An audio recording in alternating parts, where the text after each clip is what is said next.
The raven arrived at dusk with ice crusted upon its wings. It came from the south, though the storm had driven it west and then north again. And by the time it descended upon Castle Black, the bird was more gray than black, its feathers stiff and its eyes filmed with exhaustion. It struck the rookery rail, missed its footing, and would have fallen into the snow-filled yard if Clydas had not caught it beneath one arm. There was only one message tied to its leg. The parchment was old, not merely weathered by the journey, but yellowed at the edges and creased from years of folding. The wax had been broken once before and resealed with plain black tallow. Beneath that second seal, almost hidden in the folds, remained the impression of another. 3 heads, 3 necks, 3 open jaws.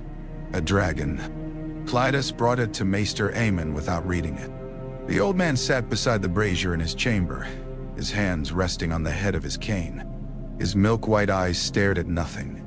Yet when the parchment was placed before him, his fingers moved across it with the delicacy of a musician touching the strings of a harp. "Who carried this?" he asked. "One of Lord Stark's ravens by the ring," Clydas said.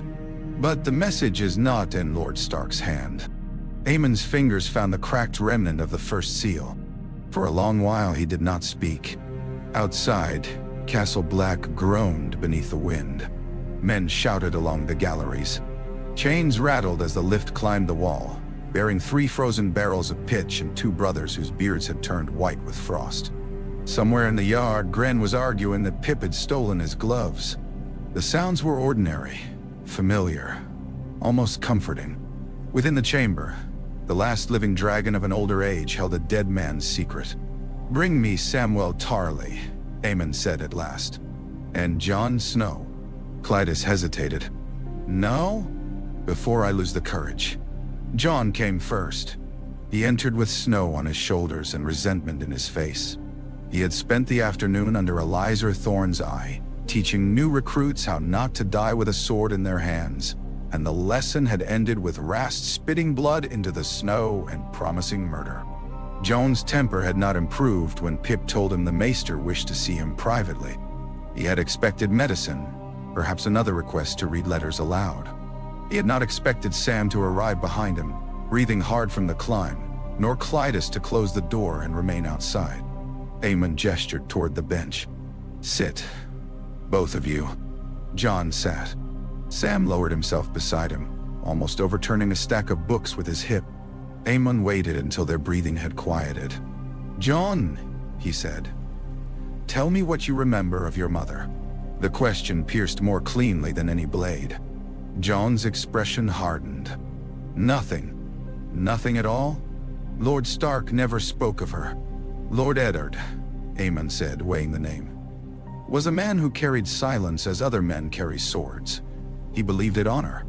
Jon felt the old wound opening, the one he had learned to hide behind courtesy, coldness, work, and anger. "Why are you asking me this?" "Because I have been a coward." Sam looked at him in surprise.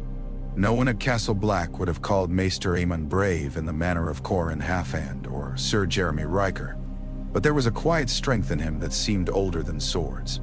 He endured cold, blindness, frailty, and memory without complaint. Cowardice did not fit him.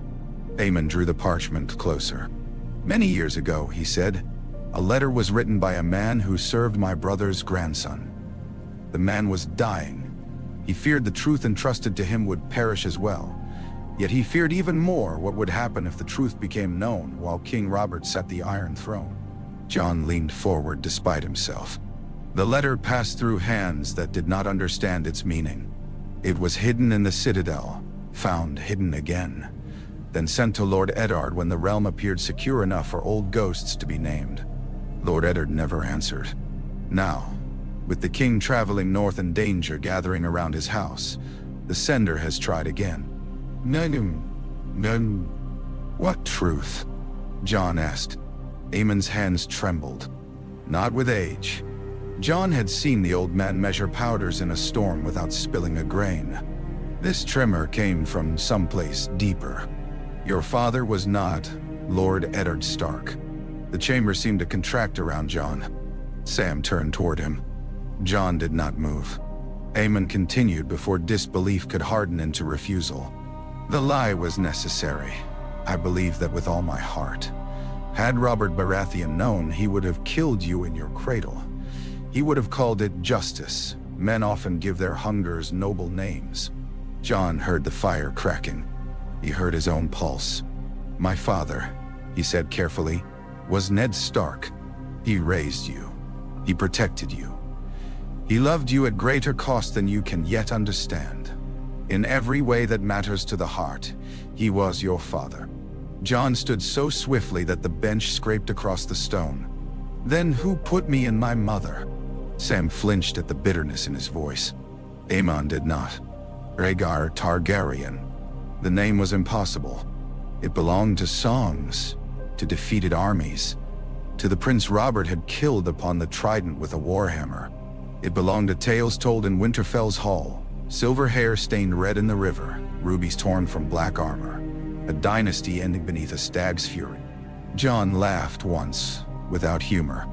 You are mistaken. I prayed I was. My father fought him. Your uncle fought him. Ned Stark was my father. He was your mother's brother. The words struck harder than the first revelation. Jon's hand found the edge of the table. Lyanna Stark? Aemon bowed his head. Sam's mouth had fallen open, but no sound emerged. Jon remembered the crypt beneath Winterfell. A pale stone woman with a carved garland across her lap. Blue winter roses scattered in old songs. King Robert speaking of love and vengeance beside her tomb while Ned stood silent. The prince abducted her, Jon said. He raped her. He started a war. So Robert believed. So much of the realm believed. But belief is not proof. Aemon pushed the letter toward Sam. Read. Sam stared at the parchment as though it might bite him.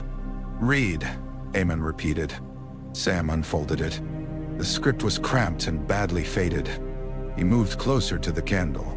To Maester Aemon of the Night's Watch, he began, his voice thin.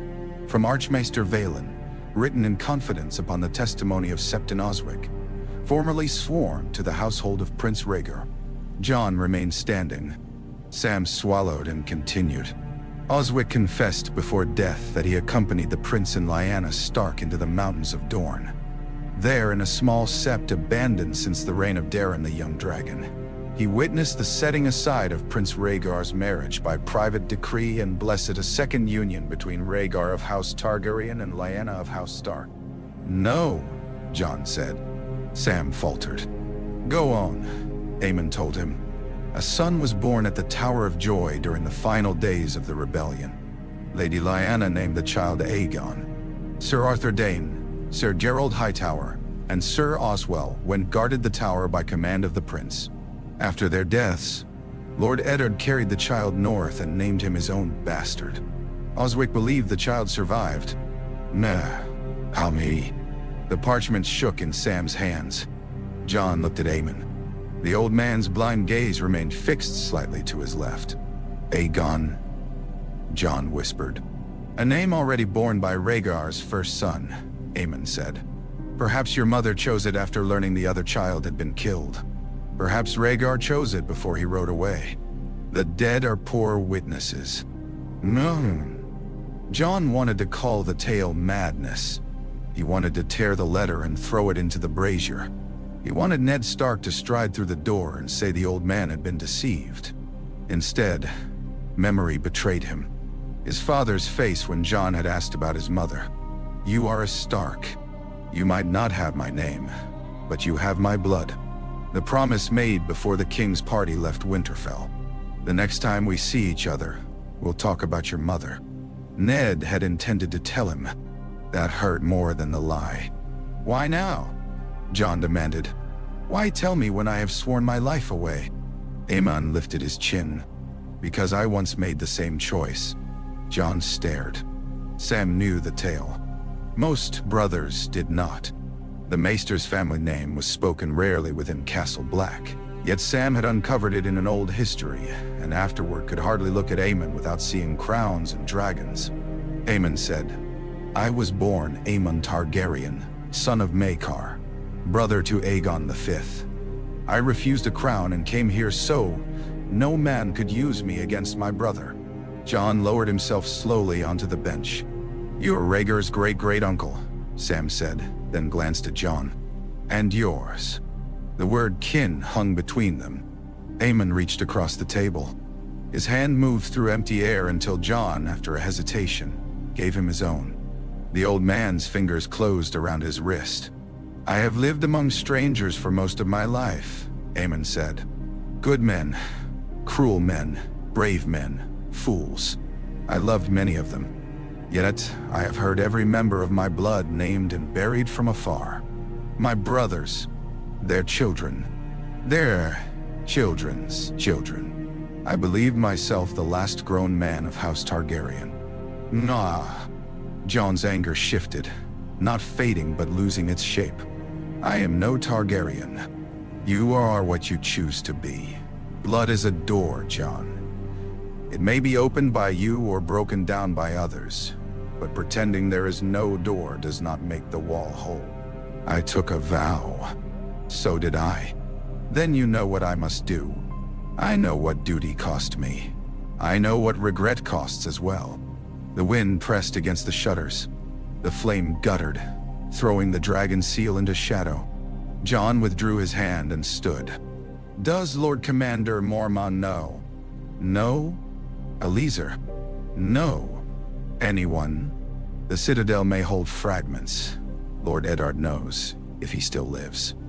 Perhaps Lord Howland Reed, perhaps no one else. And you told Sam. Aemon's face tightened. A blind old man cannot guard such a secret alone. Samwell has a faithful heart. Jon looked at his friend. Sam's fear was plain, but so was his resolve. I will tell no one, Sam said. Not even Pip. Not even Gren. I swear it. Jon turned toward the door. Where are you going? Aemon asked. To the wall. What will you seek there? Jon opened the door. Cold air flooded the chamber.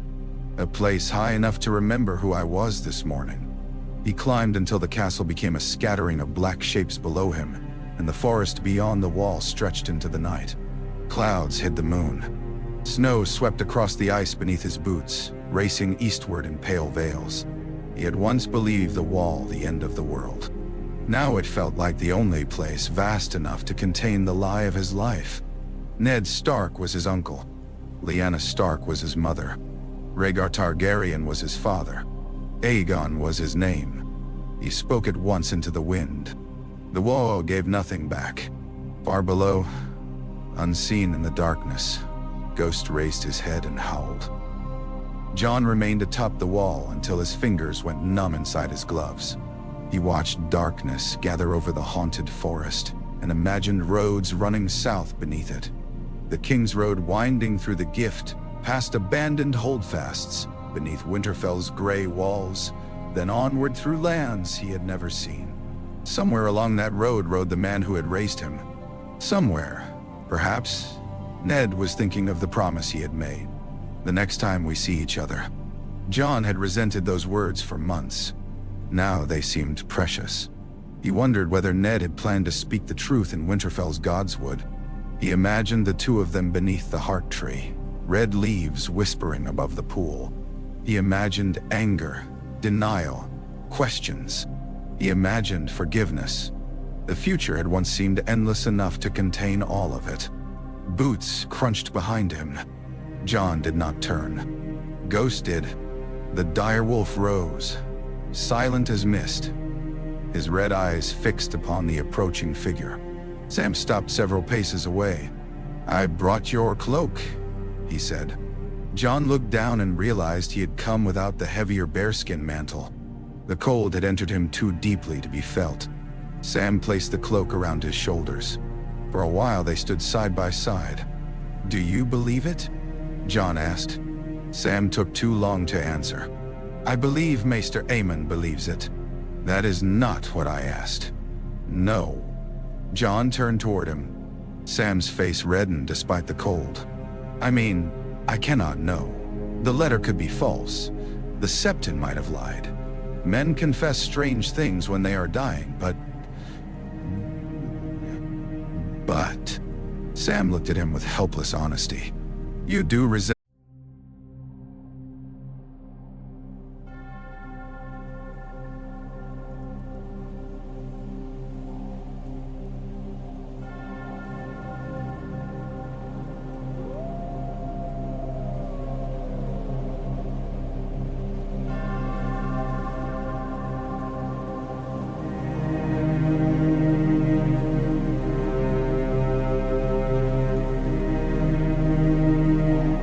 The Starks more than Prince Viserys did the pictures of old Targaryen kings.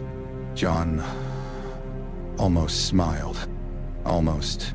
My mother was a Stark. Yes. And my father was a silver-haired prince. So the letter says. Yet I came out looking like Ned. Perhaps the gods knew you would need to. The answer stilled him. A false face for a child marked for death. Dark hair instead of silver. Gray eyes instead of violet. A wolf's appearance concealing dragon blood. Had his mother lived long enough to see it? Had she thanked the gods when she held him? Had she feared his eyes might change? Jon pressed both hands against the icy parapet. If it is true, every day of my life began with a lie. Not every day, Sam said. You were still hungry when you were hungry, cold when you were cold. You still beat Gren in the yard and defended me when you did not have to. None of that is false. My name is false. You chose the Watch. That was true. Jon stared north. Choice. Aemon had spoken of choice. Yet what choice remained? The vows had been said. His old life had ended beneath the heart tree. Even if he were the prince in a hidden Septon's letter, the realm had a king. Robert's sons would follow him. Viserys Targaryen lived across the sea, and perhaps his sister with him. Jon had no crown, no army, no proof that would survive a lord's laughter. He had never wanted the Iron Throne. Until that night, he had scarcely thought of it except as the monstrous chair that had killed Brandon Stark's father and drawn Ned south. Yet knowing he possessed a claim awakened something dangerous. Not desire, but the awareness of paths closed before he had ever seen them.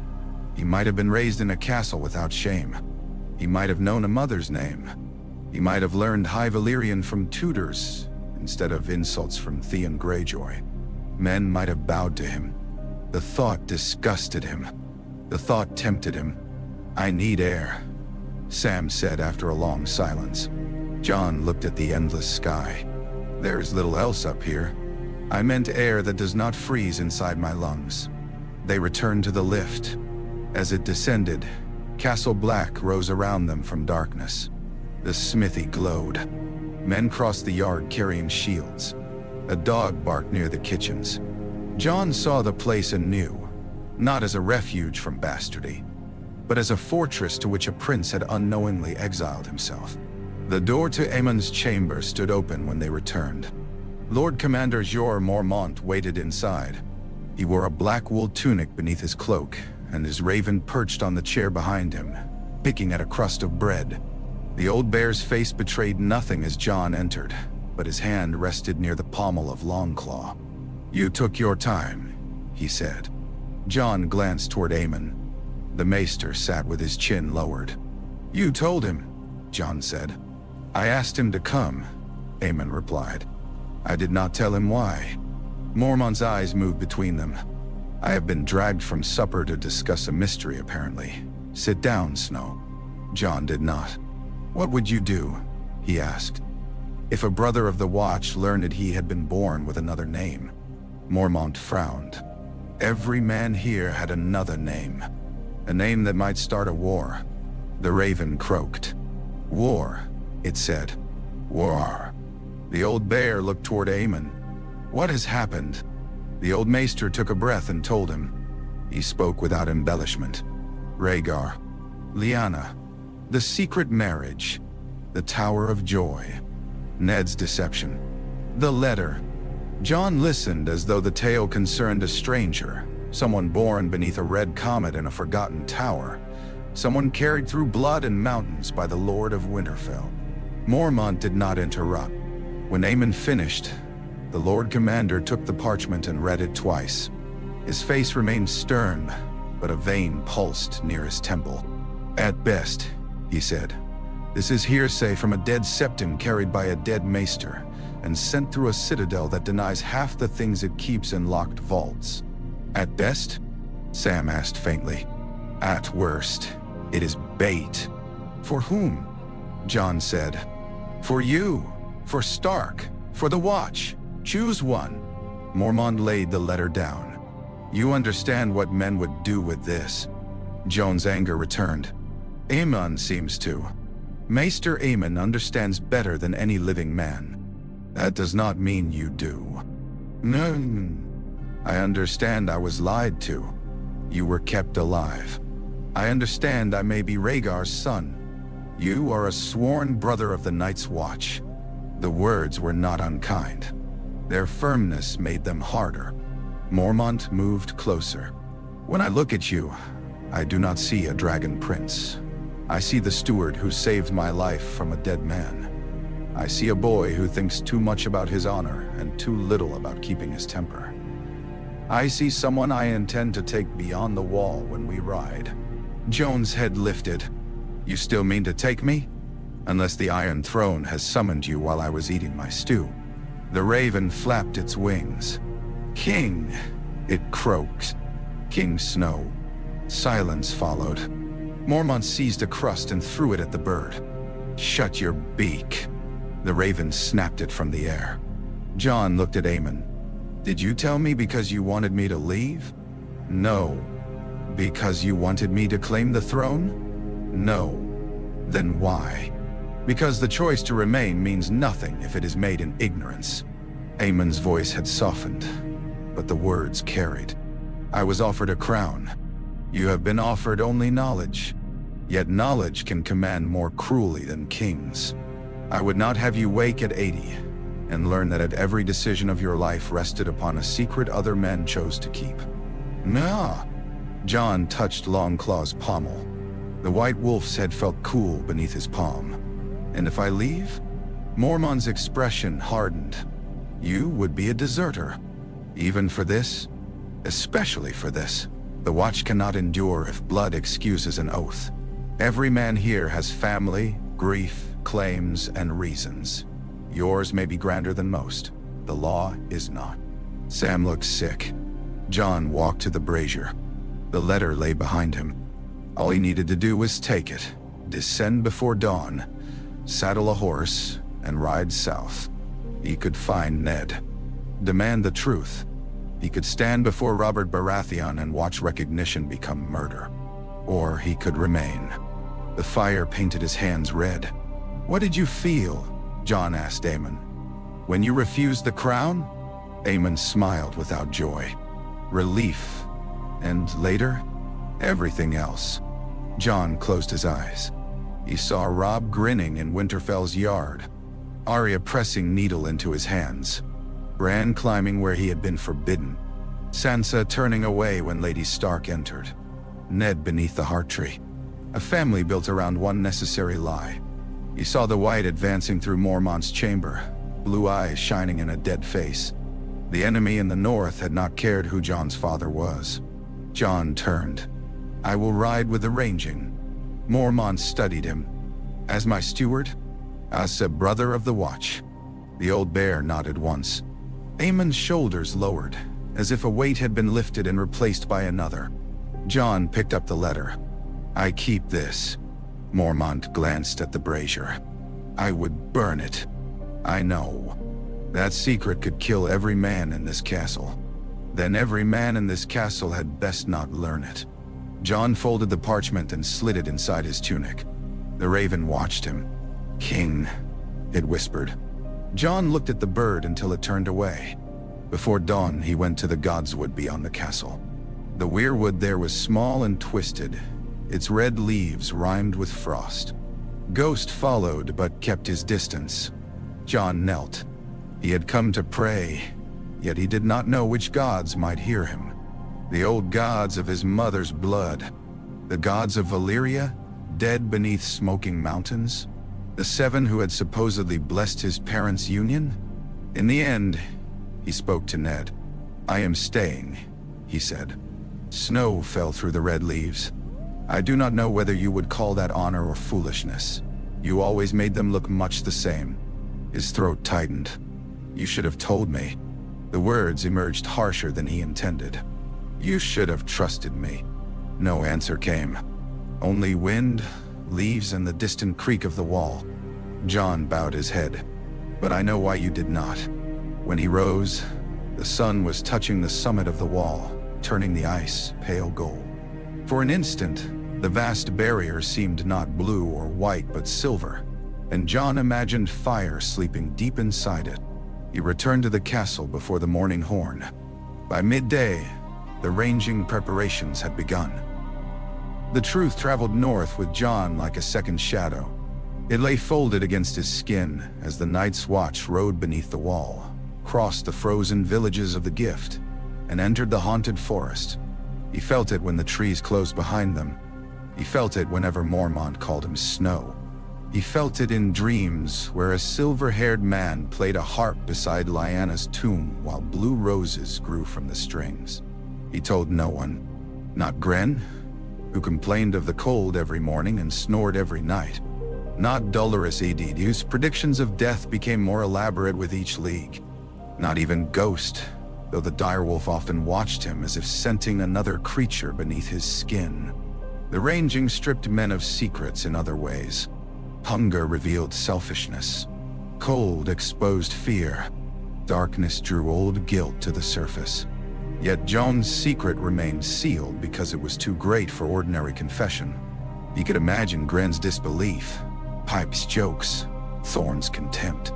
He could not imagine the first face that would believe him. At Craster's Keep, he saw newborn sons carried into the woods and heard something moving through the darkness that was not beast or man. The horror of it dwarfed dynasties. No crown had saved those infants.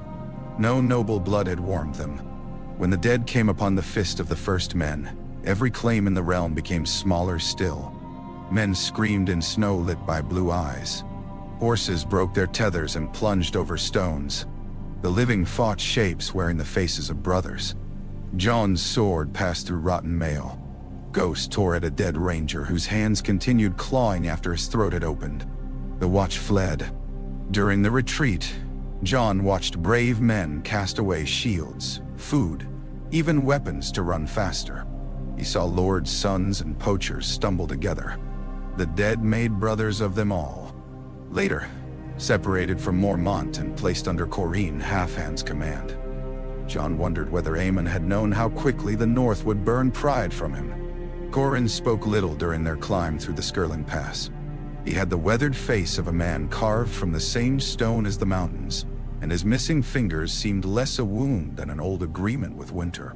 He watched Jon. On the fourth night, while Stone Snake slept and the wind moaned between the peaks, Corrine said, "You carry a burden." Jon's hand moved instinctively toward his tunic. Corrine noticed. "Not coin," he said. "Men with coin look pleased with themselves. You look as though you swallowed a sword." Jon turned a stick in the fire. "We all carry burdens." "True, but most grow lighter when shared." "Not this one." "Then it is either shame or treason." Jon's gaze snapped toward him. Corrine's mouth twitched. "You are too proud for shame." "What makes you think I am proud?" "You ask that like a proud man." Jon almost laughed. He looked into the flames instead. "What would you do," he said, "if you learned your whole life was arranged by someone else?" "I would thank them if the arrangement kept me alive. And if it took something from you." "Life takes everything eventually." "That is not an answer. It is the only answer the North gives." Corrine fed another branch into the fire.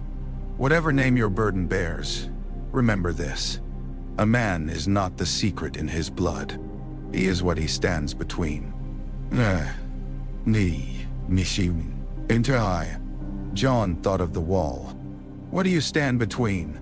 "The realms of men and the night. And if the realms of men would kill you..." Corrine looked toward the Black Mountains. "Then I would hope they waited until after I had done my work." The wildling woman changed everything.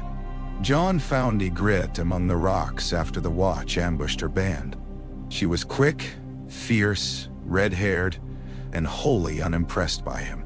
When he could not execute her, she escaped, dragging him into the wilderness. He blamed mercy. Later, he understood that loneliness had guided his hand as surely as mercy had. Ygritte called him Crow. She mocked his vows, his ignorance, his solemn face. She claimed the free folk remembered truths southern maesters had buried. "You kneel to dead men's laws," she told him while they crossed a frozen stream. "Then wonder why you don't."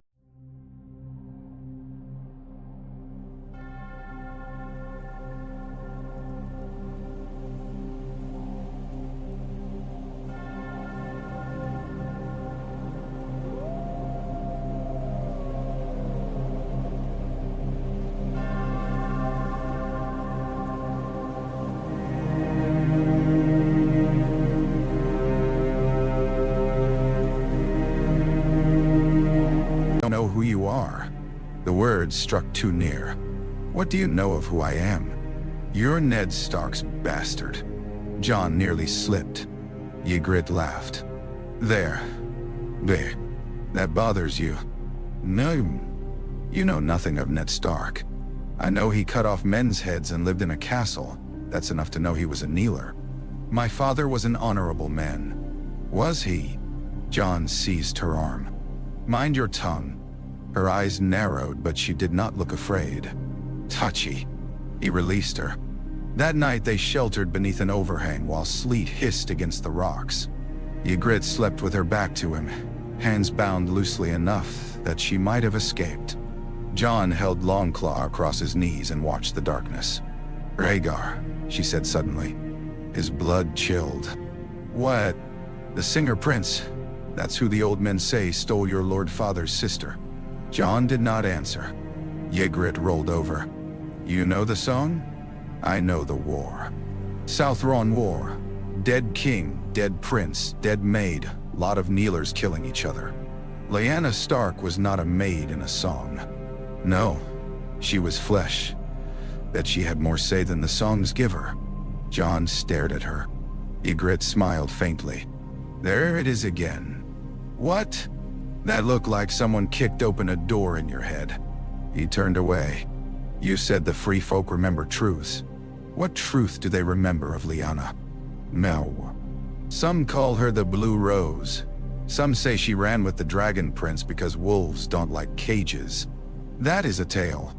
All history's a tale, told by someone who wants you to believe it." "Who told you?"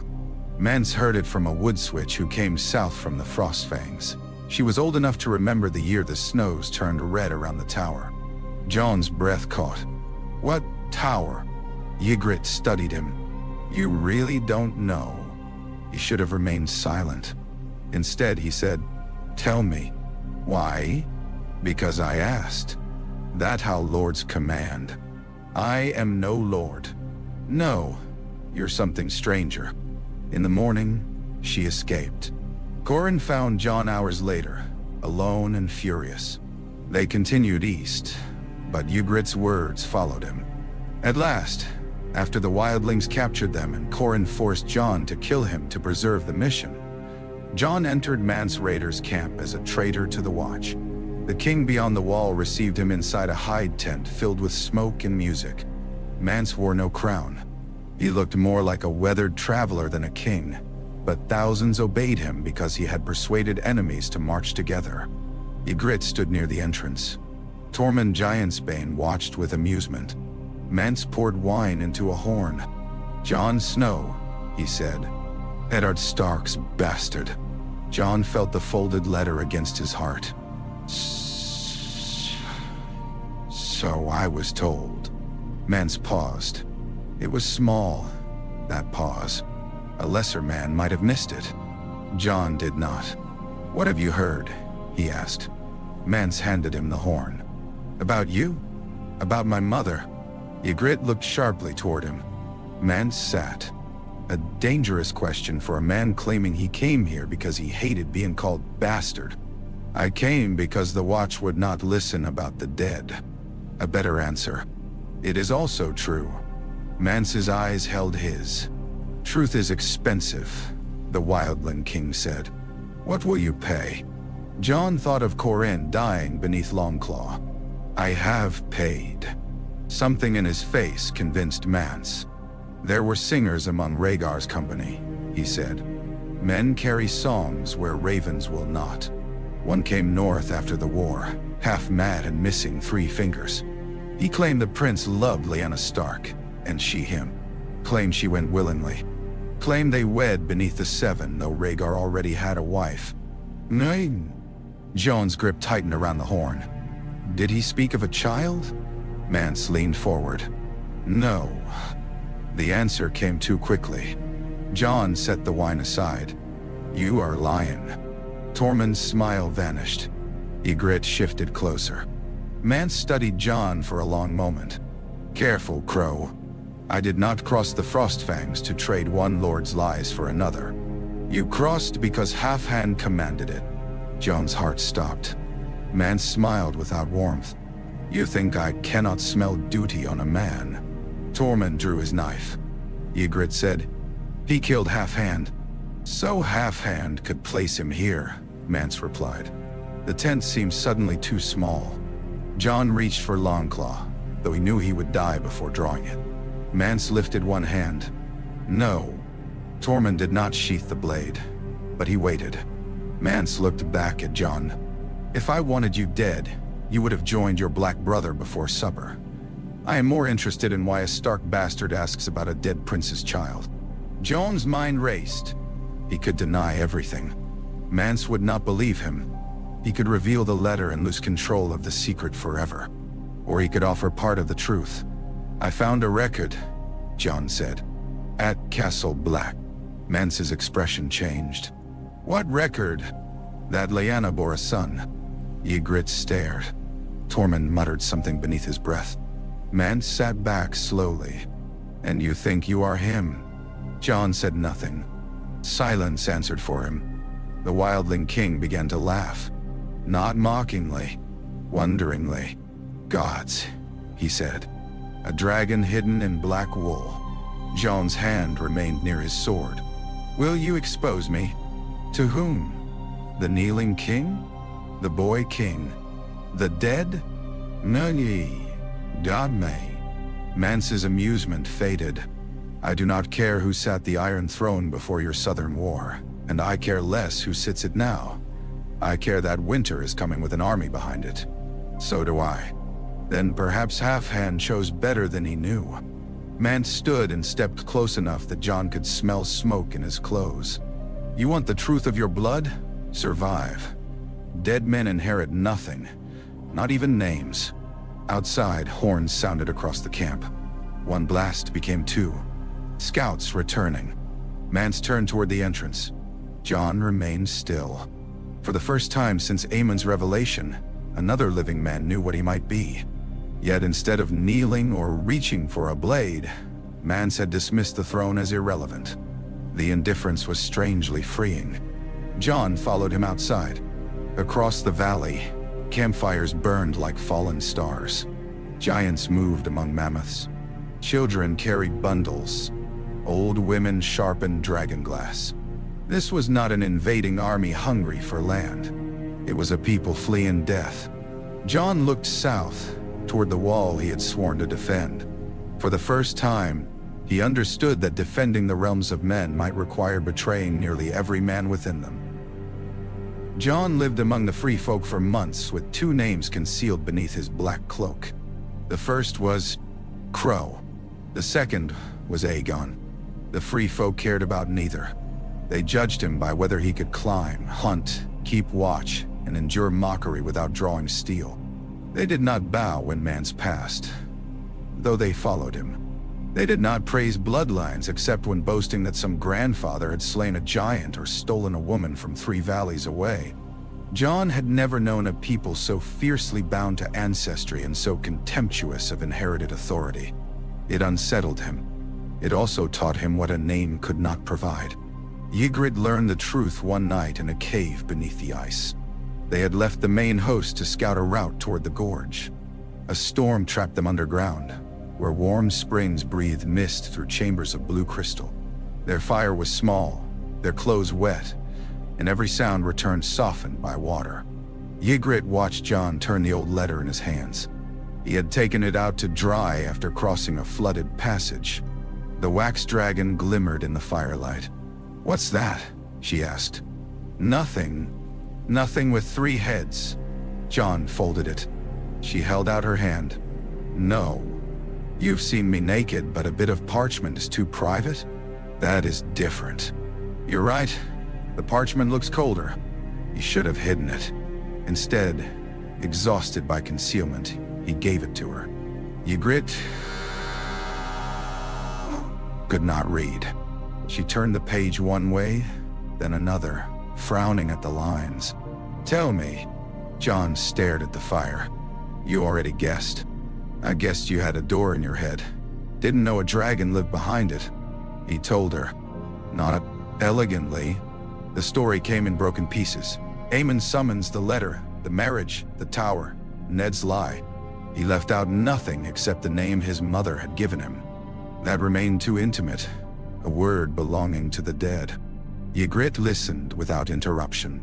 When he finished, she handed the parchment back. "So your father was a prince.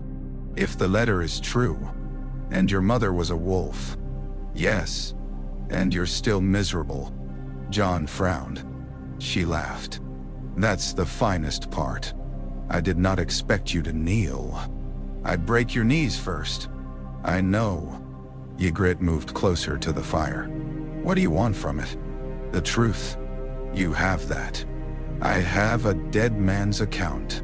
"You have enough truth to know Ned Stark kept you alive." "He lied every day." "He fed you." "Yes." "Taught you." "Yes." "Gave you a sword?" Jon touched Longclaw. "Not this one." "Didn't throw you from a tower when the king rode north?" "No." "Then maybe he lied like a father." Jon stared at the dragon seal. "What would you do if you learned you were born to rule?" "Laugh." "I am serious." "So am I. No one's born to rule me." "Nay. The realm believes otherwise. The realm's full of kneelers." He looked toward her. "And if I claimed the throne? I'd ask whether the throne can fight the dead." "No." "Then it's a foolish chair." The simplicity of it broke through the maze in his thoughts. Jon laughed, quietly at first, then with a freedom he had not felt since Winterfell. Ygritte smiled. "There you are." "Who?" "The man under all those names." He leaned toward her. The cave held no witnesses except water and flame. For one night, Prince Bastard, Crow, and Spy ceased pulling him in separate directions. He was simply Jon. That piece did not survive the climb over the wall. The free folk descended into the gift, raiding villages and testing abandoned castles. Jon rode with them, warning whom he could without exposing himself. Every choice became a betrayal of someone. When he refused to kill an old horse breeder, the truth of his loyalty emerged. Ygritte put an arrow in his leg as he escaped. He rode through blood and rain toward Castle Black, expecting death before dawn. He survived. The Watch received him with suspicion. Eliezer demanded chains. Maester Aemon asked only one question when Jon was carried into his chamber. "Did you learn what lies beyond the wall?" "Yes." "Then Corin's death was not wasted." Jon gripped the old man's sleeve. "Mance knows." Aemon became very still. "And Ygritte?" "Who is Ygritte?" Jon closed his eyes. "Someone I betrayed. The free folk attacked Castle Black beneath a black sky. Their southern raiders struck from the rear while Mance's host assailed the wall. Giants hauled chains. Mammoths thundered beneath falling stones. Arrows fell through smoke. Men who had spent years despising one another fought shoulder to shoulder because there was no room left for lesser hatred. Jon took command when fear hollowed out those appointed above him. He moved through the battle with Aemon's secret burning inside him. Each order felt different now. Men listened because he spoke clearly, not because of his blood. Grenn held the gate because Jon asked him. Pip remained at his post because Jon trusted him. No one knew a hidden prince commanded them. The knowledge was both humbling and intoxicating. Power did not require revelation. It required belief. Ygritte died in his arms beneath the inner stair. Her arrow had found him before. This time, another archer's shaft found her. The battle roared around them, yet Jon heard only her breath. "You know nothing," she whispered. He tried to stop the blood with both hands. "I know your name." "Not enough." "I know you." Her smile trembled. "Better." Then she was gone. Jon carried her beyond the wall when the fighting ended and built the pyre himself. He watched flame take her red hair and remembered her laughter in the cave. No throne could return her. No secret name could make his hands clean. When Stannis Baratheon arrived and shattered Mance's army, the king summoned Jon to the chamber beneath the wall. Stannis wore a crown of black iron. Red silk banners hung behind him. Melisandre stood at his shoulder, her ruby pulsing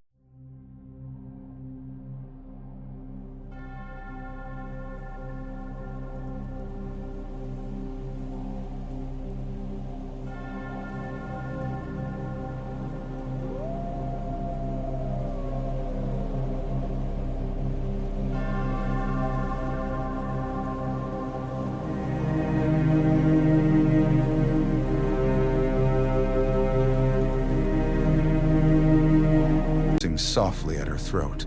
The king studied Jon with the severity of a judge considering an inconvenient law.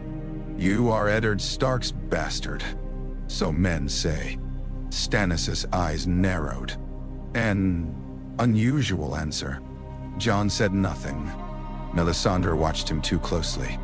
"There is power in him," she said. Stannis looked impatient. "He is a capable fighter. That is not sorcery. Not the power of arms." Her gaze traveled across Jon's face. Old blood. King's blood. Jon felt the letter hidden beneath his black tunic. Stannis stepped closer. "What does she mean?" "I do not know." Melisandre smiled faintly. "He does." Before Stannis could press further, the door opened and Aemon entered with Sam guiding him. The old maester bowed. "Your Grace." Stannis stared at him. "Aemon Targaryen. Once." The name altered the room. Even Melisandre's confidence flickered. Stannis looked from Aemon to Jon. For one terrible moment, Jon believed the king understood. Then Stannis said, "You refused the throne when offered." "I did. A decision that placed your brother's line above your own. A decision that preserved the realm." Stannis' mouth tightened. The realm was not preserved. It was given Aegon the Unlikely, then madness, rebellion, and usurpation. History judges outcomes more easily than choices. "I judge duty." "Ace does Jon." Stannis turned toward him. "I will make you Lord of Winterfell," the king said. "You will take the Stark name, rally the North, and help me defeat the Boltons. In return, the wildlings who bend the knee may settle in the gift." The offer struck the old hunger in Jon with merciless precision. Winterfell, the name Stark, the chance to avenge Robb and reclaim the home torn from his family. Yet the offer was now stranger than Stannis knew. Jon was not Ned's bastard awaiting legitimization. He was Lyanna's son, a Stark through the female line and perhaps heir to a greater ruin. "What must I give?" Jon asked. "Your vows." Aemon's face revealed nothing. Stannis continued. "The Watch has released men before. Kings have authority." "Convenient authority," Sam muttered. Stannis ignored him. Jon imagined Winterfell's walls, Arya's laughter, Bran in the broken tower, Robb with snow in his hair. Then he imagined Mance's people freezing outside the wall, the dead coming south. The Watch weakened by division. "I cannot," he said. Stannis' expression turned to stone. "Cannot or will not?" "Both." "You would refuse your father's seat?" Jon looked toward Aemon. "My father never sat in Winterfell." Silence fell. Sam stopped breathing. Aemon's hand tightened around his cane. Melisandre's ruby brightened. Stannis said, "Explain." Jon realized what he had done. The truth stood at the edge of his tongue. One sentence could change the realm. One sentence could gain Stannis alliance or earn Jon a place in his fires. Aemon intervened. He means the dead have no seats, Your Grace. Lord Eddard is gone. Winterfell belongs to the living Starks, if any remain. Stannis continued watching Jon. At last he said, "You are either more loyal than most men or more foolish." "Those are often the same," Aemon replied. The king dismissed them. In the corridor, Sam seized Jon's arm. "Have you lost your wits?" "Nearly." Aemon turned his blind eyes toward Jon. "You were tempted." "Yes." "By Winterfell?" "By belonging." The old man nodded. "That is the cruelest crown. Men will commit greater sins to belong than to rule." Jon looked back at the closed door. Melisandre knows something. She senses power and names it according to her faith. That is not knowledge. "Nudi and Amaya," she said. "King's blood." "You do have king's blood." "So did half the realm after 3 centuries of Targaryen bastards." Jon smiled despite himself. Aemon did not. "Stannis will ask again. Others may begin asking different questions. Secrets ripen, Jon. Eventually they fall. And when this one does," Aemon reached for his hand, "be certain you know where you wish it to land." Jon was chosen Lord Commander by a dead man's name. Sam arranged the votes with living hands, but it was Mormont's raven that broke the tie. The bird flew across the shield hall, ignored the kettle of corn placed for it, and landed upon Jon's shoulder. "Snow," it cried. Then, in the silence that followed, it added, "King." Men laughed nervously. Eliezer did not. Jon felt Aemon's attention from the end of the hall. The old man could not see the raven, but he heard the word and understood its danger. Jon accepted command beneath the eyes of brothers who knew nothing of the blood beneath his skin. The burden suited him too well. He gave orders with the certainty of someone who had spent his life observing command from its edges. He understood stewards because he had served. He understood recruits because he had trained beside them. He understood bastards, cripples, cowards, and unwanted sons because he had worn their shame. Yet leadership sharpened the divisions within him. The Lord Commander belonged to the Watch. Jon belonged to the Starks. Aegon, if such a man existed, belonged to history. He sent Sam south with Gillian, the child. Officially, Sam was to become a maester. Privately, he carried copies of the letter hidden among pages describing the breeding habits of ravens. Aemon was too frail for another winter at the wall. Jon ordered him to go as well.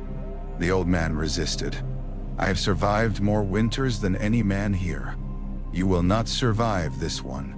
Perhaps I do not wish to." Jon dismissed Clytus and closed the chamber door. "You told me the truth so I could choose. Let me choose for you." Aemon smiled. "You command like a Targaryen." Jon's face hardened. "That was not praise," Aemon added. "Go south. Help Sam find proof. And if proof is found, send it to me. What will you do with it?" "I do not know. You must begin knowing." Jon paced before the fire. Stannis lost at Winterfell. The Boltons hold the north. The dead are coming. I have thousands of wildlings outside the wall, and half my officers believe letting them through is treason. What would you have me do? Announce that I am the son of a prince dead 20 years and invite the realm to fight another war? Nay. No. Then why seek proof? Because events may choose a moment you would not. Jon stopped. Aemon's voice became quieter. Rhaegar believed prophecy made him necessary. At first, he thought he was the promised prince. Later, he believed his son would be. Men become dangerous when they confuse destiny with permission. You think I will? I think you are human. Aemon reached into his robe and withdrew a small object wrapped in cloth. Jon unfolded it. A ring lay inside, blackened by age. It bore a 3-headed dragon worked in red gold. "This was my father's," Aemon said. "Maekar gave it to me when I took my maester's chain. I kept it when I came to the wall, though I told myself I had surrendered all symbols of my house." Jon held it toward the light. "I do not want it." Neither did I. Then why keep it? To remember that refusal is not the same as freedom. Jon closed his hand around the ring. Aemon left Castle Black beneath a gray dawn. Jon watched from the gate as the old man's litter joined the small column traveling south. Sam walked beside him. Gilly rode behind with the child hidden beneath furs. Before they departed, Aemon asked Jon to lean close. "You will be tested by fire and cold," he whispered. "Do not let either tell you what you are." Jon gripped his shoulder. "Find the proof. I will try. And live."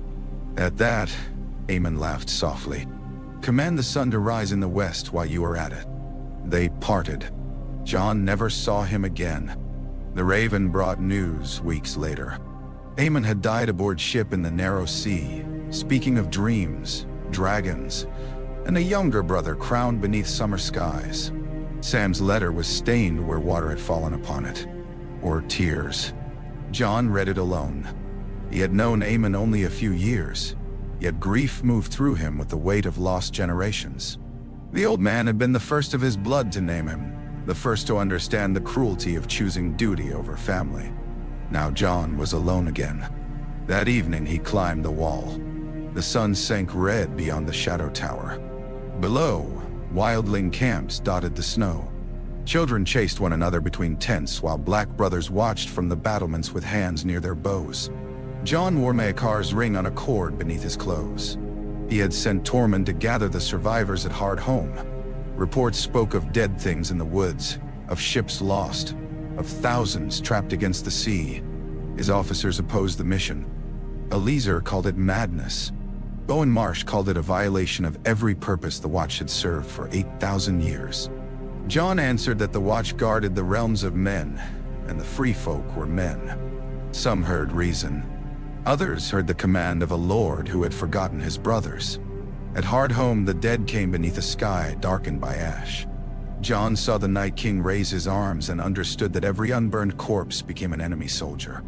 He watched thousands die upon the shore. He struck a White Walker with Longclaw and saw Valyrian steel shatter iceborne flesh. The creature looked surprised. So did Jon. For one instant, where blade met blade, he felt heat travel through Longclaw's grip. Not the heat of fire. Recognition. The Walker broke apart. Jon returned to Castle Black with fewer people than he had hoped to save and more than his enemies wished him to bring. Among the rescued was an old free folk woman named Morna. She had gray hair braided with bone, a scar across her mouth, and eyes that lingered upon Jon as though she recognized him. On the second night after their return, she came to his chamber. "I saw your mother once," she said. Jon dismissed his guard. Morna stood beside the fire, warming twisted fingers. "Where?" "South of the mountains, long before the wall took half my hearing. I traveled with a singer who knew hidden roads. We traded songs for bread at a tower in Dorne." Jon's pulse quickened. The Tower of Joy. Ah. Mealers call it. "Did you see Lyanna? A girl with wolf eyes and a belly full of grief." Jon gripped the table. "Was she a prisoner?" Morna considered. "She could walk where she wished inside the tower. Knights bowed to her. Prisoners don't usually command swords that fine." "Did she love Rhaegar?" "I never saw the Silver Prince. He had ridden north to die." "What did she say?" "Not to me, to the singer. Asked him to carry a message if she died." "What message?" Morna looked into the flames. "That the child was no stolen seed. That she chose the father. That the realm would call it rape because dead girls don't correct songs." "No." Jon could not speak. "The singer died beyond the gorge," Morna continued. "Ice took his legs. I forgot the message until Mance told me a black crow asked after blue roses. Why did you not tell Mance? Kings collect truths like weapons. And you think I do not? I think you carry yours like a wound." She moved toward the door. Jon said, "What was the singer's name?" Morna glanced back. "Bale's bastard," he called himself. "Not his true name. Free folk know better than to give true names to princes." Nay, Empire. After she left, Jon sat until the fire died. The letter had told him facts. Morna had given him something more dangerous. His parents had chosen one another. The revelation did not make their actions wise. It did not restore the thousands killed in the rebellion. It did not absolve Rhaegar of abandoning a wife and children or Lyanna of the war ignited in her name. But it changed the shape of Jon's birth. He was not the living remnant of a crime. He was the consequence of love and folly, entwined so tightly, no maester could separate them. A knock came near midnight. "Enter." Melisandre stepped inside. She had remained at Castle Black after Stannis marched south, growing quieter as reports of his defeat arrived. That night, she looked diminished. Her certainty had cracked. "The flames showed me you," she said. Jon was too tired for riddles. "The flames show you what you wish to see." They showed a dragon beneath snow.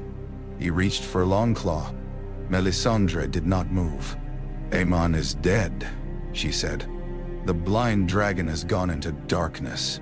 Jon's hand tightened around the sword. "How do you know that?" "The fire whispers. The fire lies." "Yes." The admission startled him. She came closer. "I mistook Stannis for the shape around the flame. I will not make that error again. I am not your prince." "No."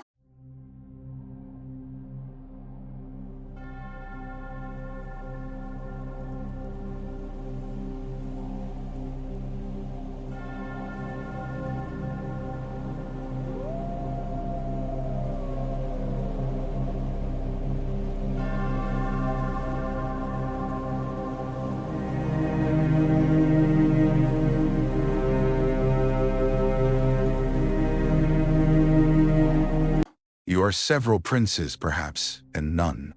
Jon felt Maekar's ring beneath his tunic. "What do you want?" "To warn you." "Of what?" "Knives." He thought of the resentment in Marcia's face, the mutters when wildlings crossed the gate. "I know." "You do not." Melisandre's ruby pulsed. "I saw you bleeding in snow. I saw men weeping as they killed you. I saw a wolf tearing at chains. And behind you, wings opened in darkness." Jon's skin prickled. "Can it be prevented?" "Perhaps." "How?" "Tell them who you are." He laughed bitterly, and turned suspicion into treason. "Some men will not stab a king. Others will stab him sooner." She could not deny it. Jon opened the door. "Leave." Melisandre paused at the threshold. "The dead do not care what name you choose. At last, something we agree upon. But the living do." When she was gone, Jon took Aemon's ring from beneath his shirt. He placed it on the table beside the letter. For a long while, he considered summoning his officers, revealing everything, and letting awe or fear protect him. Then he remembered Aemon's warning. "Do not let fire or cold tell you what you are." Jon put the ring away. 3 nights later, the pink letter arrived. Ramsay claimed Stannis was dead. He demanded the return of his bride, his reek, the wildling princess, the queen, and the king's child. He threatened to tear out Jon's heart. Jon read the letter before the hall. He announced he would ride south. Men cheered. Others watched in silence. When he stepped into the yard afterward, Bowen Marsh stood waiting with tears on his face. "For the watch," Marsh said. The first knife entered Jon beneath the ribs. The second found his back. Men surrounded him. Brothers. Men whose names he knew. Jon fell into the snow. Ghost howled from behind a barred door. As the cold entered him, Jon thought not of the throne or Winterfell. He thought of Aemon's hand closing around his wrist. Blood is a door. Darkness opened. Death had no throne. Jon found neither hall nor darkness, neither gods nor judgment. There was only a forest beneath a moonless sky and the smell of snow. He ran on 4 legs. Chains dragged behind him, striking roots and stones, yet he felt no pain. He smelled blood near the wall. He smelled fear. He smelled the men who had killed him. Ghost threw himself against the door until wood split. Then fire called Jon by a name he had never used. Aegon Daw. The voice was old and young at once. A woman's voice. A blind man's voice. His own? He turned from the blood scent. Beyond the trees stood a tower beneath a red dawn. Blue roses climbed its stones. At the highest window, Lyanna waited with an infant in her arms. Jon tried to approach. The chains tightened. She looked at him with gray eyes filled with sorrow. "Promise me." The world became flame. He woke screaming. Melisandre stood over him, hands pressed against his bare chest. Davos held a lamp nearby. Tormund gripped an axe. Ghost lay across Jon's legs, whining like a pup. Pain struck all at once.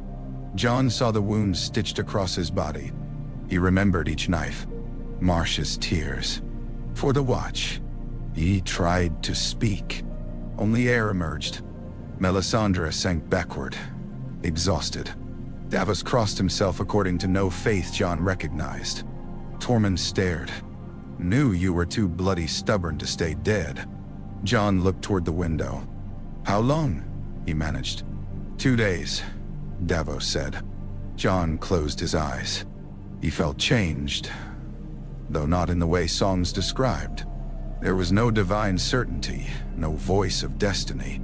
Instead, parts of him seemed to have remained in the forest. Warmth felt borrowed. His body was a house he had re-entered after thieves had stripped it. Ghost pressed closer. The door opened. Sam stood there. For an instant, Jon believed death had taken him into another dream. Sam was thinner, his face wind-burned, his clothes stained from travel. Behind him waited Gilly and little Sam. The larger Sam began to cry. Jon raised one shaking hand. "You came back." Sam crossed the room and embraced him carefully, then less carefully. "I thought I was too late." "You nearly were." Sam laughed through tears. When Jon was strong enough to sit, Sam produced a bundle wrapped in waxed cloth. "I found proof." Davos and Tormund exchanged glances. Jon dismissed everyone except Sam and Melisandre. Ghost remained because no one could have moved him. Sam laid 3 documents upon the bed. The first was a copy of the Septon's record from Dorne, discovered within a locked archive at the Citadel. It named Rhaegar and Lyanna, cited witnesses, and bore the seal of the High Septon who had approved the annulment. The second was a page from the diary of Sir Gerald Hightower, recovered from Old Town's Honeyhold collection. It spoke of guarding the prince's unborn heir at the Tower of Joy. The third was a letter. Jon recognized Ned's hand. His breath stopped. Sam said, "It was hidden inside a false cover in a book Maester Aemon carried. He must have received it years ago and kept it from you." Jon unfolded the page. "Aemon," it began. "If this reaches you, Robert is dead or I am." Jon read. Ned described the Tower of Joy. Lyanna dying in blood. The infant placed in his arms. The promise. He confessed that Rhaegar and Lyanna had wed. He admitted he had never known whether the marriage would be accepted by lords or septons. But he knew Robert would kill the child. "I named him Jon because it was a common, honorable name. And because Jon Arryn taught me that a father is sometimes the man who chooses the burden." Jon's vision blurred. He continued, "I have told him nothing. Perhaps that is another dishonor. I intended to speak when he was old enough to judge me, but each year made silence easier and truth more dangerous. If I die before I tell him, I ask that you give him what I could not. The knowledge that his mother loved him, and that I did too." Jon lowered the letter. Sam looked away. Melisandre's face had softened. Jon read the final lines. "Do not let men make him a banner. He is my sister's son before he is Rhaegar's heir. He has the wolf's blood. Pray that it guards him from the dragon's grief." Jon pressed the page to his forehead. For years he had imagined confronting Ned, accusing him, demanding reasons. Death had made such reckoning impossible, yet the letter opened a quieter path. Ned had feared him becoming a banner. Now he had returned from death to find men already gathering around his body. Wildlings occupied the yard. Brothers loyal to him held the armory. The mutineers were prisoners. Selyse and her remaining knights had fled south. Stannis was dead. Ramsay held Rickon Stark in Winterfell. Sansa, according to another raven, had escaped the Boltons and was traveling north. The realm had chosen its moment. "What will you do?" Sam asked. Jon looked at the 3 documents. "Execute the men who killed me. And after, my watch has ended." The words brought neither relief nor triumph. Sam nodded slowly. Jon turned to Melisandre. "You knew enough to tell me revelation might save me. I saw fragments. Will you tell anyone?" "If you command it. I am no longer your commander." Her ruby glowed. "Then command me as something else." Jon disliked the hunger in her faith. "I will command no one by blood." Tormund entered when summoned. Davos came with him. Jon told them. He expected disbelief. Davos asked hard questions, reading each document with care. Tormund laughed until he saw Jon's face, then became solemn. "So the little crow's a dragon king?" "No. You died and came back, killed an ice demon, climbed the wall, and have papers saying you're a king. Southrons have crowned men for less." Davos placed Ned's letter down. Stannis would have burned half the north to know this. That is why he did not. "What do you intend?" "Take Winterfell. Save Rickon. Destroy the Boltons." "S. Jon Snow?" Davos asked. Jon considered. "S. Lyanna Stark's son." It was not the whole answer, but it was enough. The mutineers were hanged at dawn. Bowen Marsh stood upon the platform with his face pale and hollow. "I did what I thought right," he said. "So did I," Jon replied. He cut the rope himself. Afterward, he removed his black cloak and left it upon the table in the Lord Commander's chamber. Maekar's ring remained beneath his shirt. Ned's letter rested against his heart. Sansa arrived 3 days later.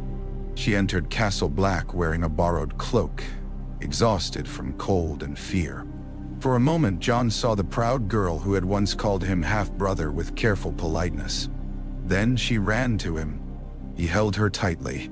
"You are alive," she whispered. "So are you." They stood in the yard while snow gathered upon their shoulders. That evening, beside the fire, Jon told her the truth. Sansa listened with the disciplined stillness she had learned among enemies. Only her fingers betrayed her, tightening around the cup. "Aunt Lyanna," she said when he finished. "My mother, and Prince Rhaegar. My father. You have proof?" Jon gave her Ned's letter. She read it twice. When she looked up, tears shone in her eyes. "He loved you." "Yes. He lied to Mother. To save me." Sansa set the letter down. "What does this make you?" Jon almost said nothing. Instead, he answered honestly. "I do not know. It makes you the heir to the Iron Throne. If the marriage is recognized, men recognize what serves them. That is what I fear." Sansa rose and walked toward the window. "The Northern Lords may not follow a deserter from the Watch. I died. The oath ended. They may not believe that either. They will believe the scars. They need more than scars. Ramsay holds Winterfell. He has Rickon. He has the Karstarks and Umbers." Jon watched her profile. "You want me to reveal it?" "I want us to win." "At what cost?" Sansa turned. "Rickon's life, our home, the North. Those are the costs if we lose." "You sound like Littlefinger." Pain crossed her face, followed by anger. "I sound like someone who survived men who believed goodness was weakness." Jon regretted the words. "I am sorry." "Do not be sorry. Be useful." She returned Ned's letter. "You need not claim the Iron Throne. Tell the North you are Lyanna's lawful son. That alone gives you Stark blood without asking lords to follow a bastard." "No, Bran and Rickon come before me. If they live." "Rickon lives. For now." Jon looked into the fire. Aemon had warned him about belonging. Stannis had offered Winterfell in exchange for his vows. Jon had refused. Now the Watch had killed him. His vows were ended, and Winterfell remained occupied by a monster. Perhaps refusal was no longer honor. Perhaps it was fear disguised as humility. "Not yet," he said. Sansa's jaw tightened. "We gather the houses first. We ask them to fight for Rickon and for you. If that fails, I will show them the letter." "No." "And the Targaryen claim remains hidden." "Secrets ripen," Sansa said. Jon looked at her in surprise. "Maester Aemon told me the same." Then he was wise. He was... Outside, Ghost began to howl. Jon touched the ring beneath his shirt. For the first time, he did not feel it as a burden. He felt it as a key. The Northern Lords did not come for a dragon. They came for a wolf. They came reluctantly, in small companies, carrying old grievances beneath snow-heavy cloaks. House Mormont sent 62 fighters and a girl of 10 with more courage than several grown lords combined. House Hornwood sent grain, but no men. The Glovers refused. The Serwans had been broken. The Manderleys remained silent behind White Harbor's walls.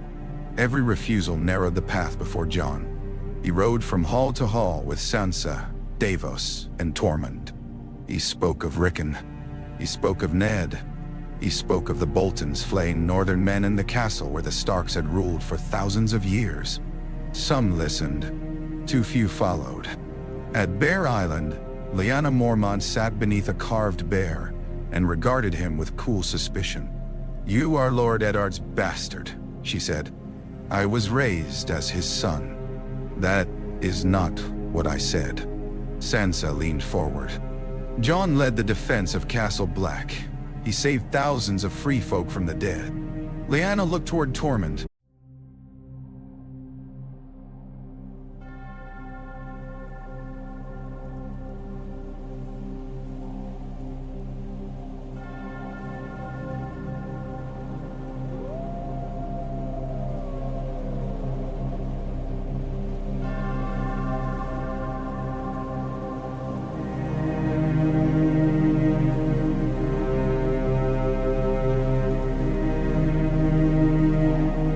"Those free folk raided our shores."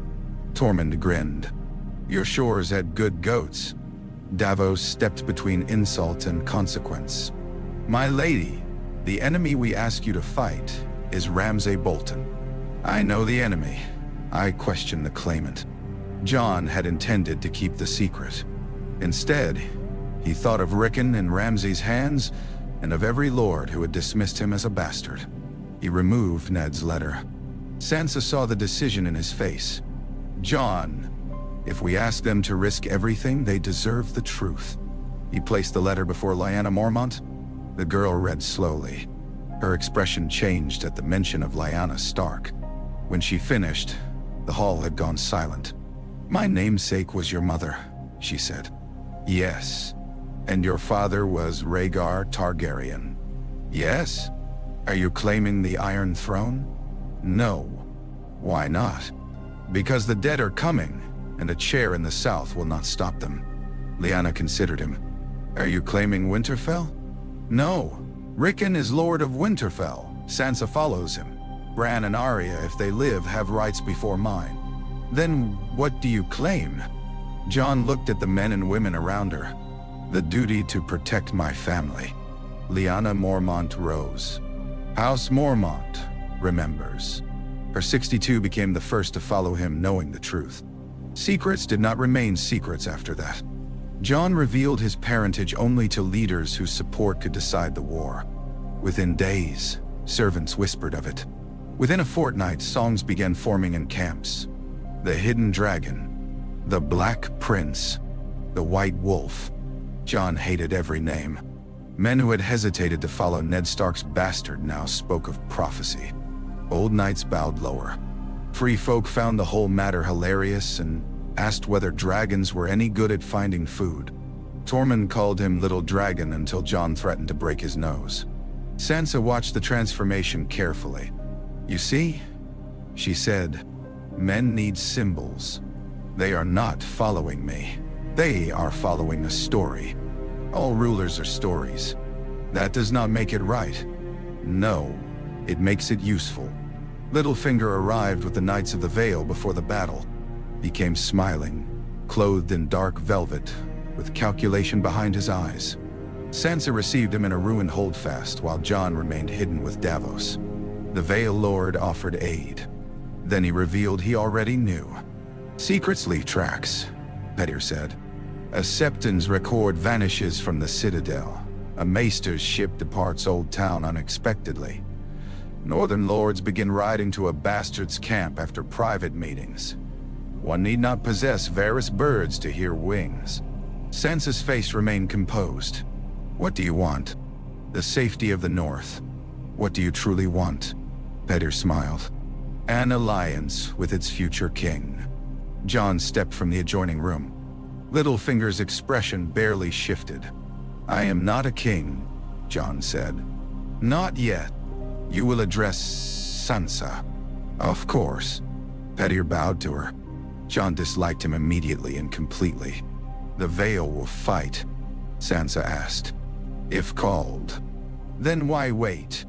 Because armies are expensive, and gratitude loses value when offered too early. Jon moved closer. My brother is Ramsay's prisoner, which makes haste understandable, not wise. You speak of him as a piece on a board. Everyone is a piece, my lord. The fortunate learn how they move. Jon seized Petyr by the throat and drove him against the wall. Vale guards reached for swords. Tormund drew his axe. Sansa remained still. Jon said, Rickon is not a piece. Littlefinger struggled for breath. No, Sansa said quietly.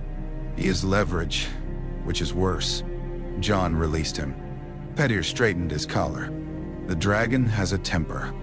The wolf does too, Jon said. The Knights of the Vale did not join them before the battle. Sansa sent a raven anyway. Jon marched on Winterfell with wildlings, Mormonts, Hornwoods, a few dozen men from minor houses, and the remnants of Stannis' forces under Davos. Ramsay possessed more cavalry, more archers, and stronger walls. On the morning of battle, snow drifted across the field between the armies.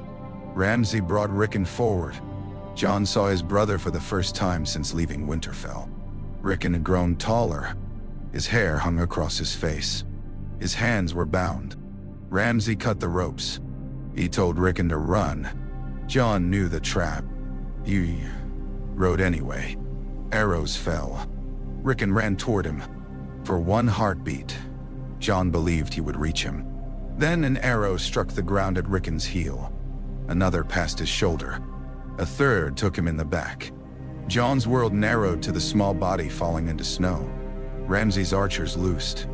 Jon's horse died beneath him. The battle swallowed grief. Bolton cavalry encircled the wildlings. Shields closed like a moving wall.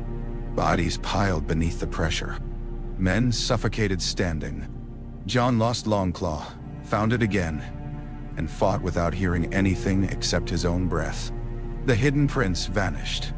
The Lord Commander vanished. Only the animal remained. Then horns sounded from the east. The Knights of the Vale struck Ramsay's flank. Sansa watched from the ridge beside Littlefinger. The Bolton line broke. Jon pursued Ramsay into Winterfell. The castle gates fell. The yard where Jon had trained with Robb filled with men wearing unfamiliar banners. Ramsay retreated to the great hall and loosed arrows until Jon raised a Mormont shield and crossed the distance between them. He beat Ramsay to the floor.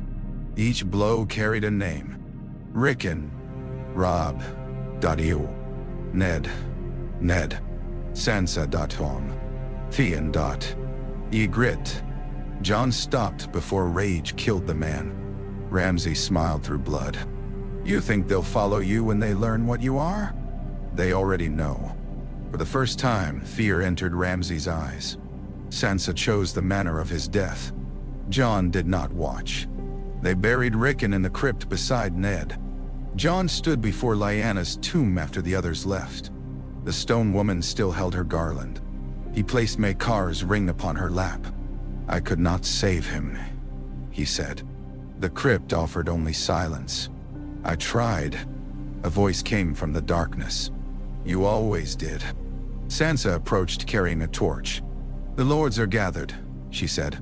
For what? You. Jon shook his head. Winterfell is yours. Bran lives. Jon turned. What? A raven arrived from the wall. He passed through weeks ago. He is traveling south. Relief nearly unmade him. Then Bran is Lord of Winterfell. Perhaps, but the lords are not choosing a Lord of Winterfell. Jon followed her into the hall. Men stood as he entered. Free folk hammered fists against tables. Northern knights raised swords. Lyanna Mormont climbed upon a bench so all could see her. House Mormont remembers the king whose name was Stark, she declared. We remember the young wolf. We remember that no southern king came when the Boltons murdered our people. Her gaze fixed upon Jon. This man has the blood of the wolf and the blood of the dragon. He asked no crown. He crossed death itself and returned to defend the north. Nay. Jon looked toward Davos, who seemed both proud and troubled. Lyanna drew her sword. He is Lyanna Stark's son. He is Rhaegar's heir. He is the White Wolf. Swords rose throughout the hall. The king in the north. The words struck the rafters. The king in the north. Jon stood amid thunder. He thought of Robb crowned in another hall, young and doomed. He thought of Aemon refusing a crown and spending a lifetime wondering what followed relief. Sansa watched him. Jon could still refuse. He could raise Bran's name, insist upon old laws, retreat into honor until someone bolder took the power and used it badly. Or he could accept the burden and shape what came next. Jon drew Longclaw. I will not lead you south for a throne, he said. The hall quieted. I will not spend northern lives proving which dead man gave me the strongest claim. The enemy is in the far north. It does not care for crowns. He looked at every face he could. If you name me king, then my first command is this. Prepare for the dead. Lyanna Mormont raised her sword higher. The king in the north.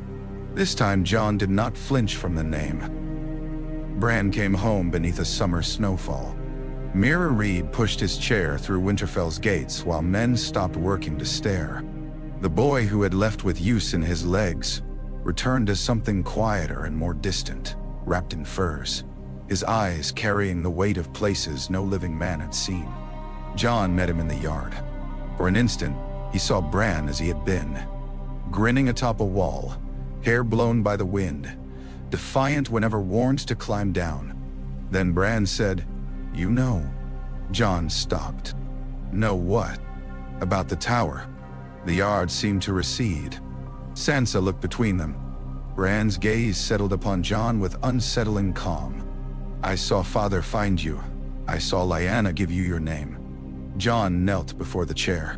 What name? Bran's expression did not change. Aegon Targaryen. Hearing it from living lips was different. Aemon had spoken the bloodline. The letter had named him. Yet Bran's certainty made the lost moment real. Jon imagined his mother whispering while Ned held him. Did she love me? He asked. Yes. The answer entered him like warmth. Did she love Rhaegar? Yes. Was she taken? No. Sansa closed her eyes briefly. Bran continued. They married in Dorne. The record is true. Rhaegar believed their child would unite ice and fire. Jon stood. I am not a prophecy. No, Bran said. You are Jon. The words sounded almost like a blessing. Arya returned 2 nights later. She entered the hall wearing mud-stained boots, a sword at her hip, and a face older than her years. Jon crossed the room before anyone could announce her. She struck him in the chest. You died. So I was told. You could have waited. He laughed and pulled her into an embrace. Arya clung to him fiercely. When she learned the truth, she looked at him for a long moment. You are still my brother. Cousin, don't. She punched him again. Brother. For several weeks, Winterfell became almost whole. Sansa governed stores and alliances. Arya trained in the yard with Brienne. Bran sat beneath the heart tree and traveled through memories. Jon summoned smiths, miners, hunters, and every lord who would listen. Dragonglass had been found beneath Dragonstone, enough perhaps to arm an army. The island belonged to Daenerys Targaryen. Ravens brought reports of her arrival. 3 dragons circling the Black Fortress, unsullied landing upon its shores, Dothraki crossing the narrow sea, Tyrion Lannister serving as hand. For years, Jon had imagined himself the last hidden remnant of Rhaegar. Now another Targaryen stood in Westeros with armies and dragons. His aunt, and, according to the law accepted by those around her, the rightful queen. Sansa advised caution. She will see you as a threat. I do not want her throne. That has never stopped men from fearing a claim. Bran said, she needs you. For what? One of her dragons. Jon stared. Bran offered no explanation. Tyrion's raven arrived the next morning, inviting the king in the north to Dragonstone to discuss alliance and dragonglass. Jon chose to go. Before departing, he entered the crypt. Maekar's ring still rested upon Lyanna's stone lap. Jon took it and placed it on his finger for the first time. It fit. Dragonstone rose from the sea like a fortress carved from night. Dothraki riders watched Jon's small party climb the winding steps. Unsullied stood in silent ranks. Davos muttered that every one of them looked capable of killing him without wrinkling a sleeve. Tyrion met them near the gate. The last time Jon had seen him, they had stood atop the wall and spoken of bastards, cripples, and broken things. Now Tyrion wore the badge of a queen. You have collected titles, he said after they embraced. So have you. Mine carry less risk of assassination. That has not been my experience. Tyrion's smile faded when he noticed the ring. Where did you get that? From Maester Aemon. Understanding came quickly. You know? I suspected when Samwell sent a letter asking very specific questions about annulments, secret marriages, and the inheritance rights of hypothetical princes named Aegon. Jon grimaced. Sam has never understood subtlety.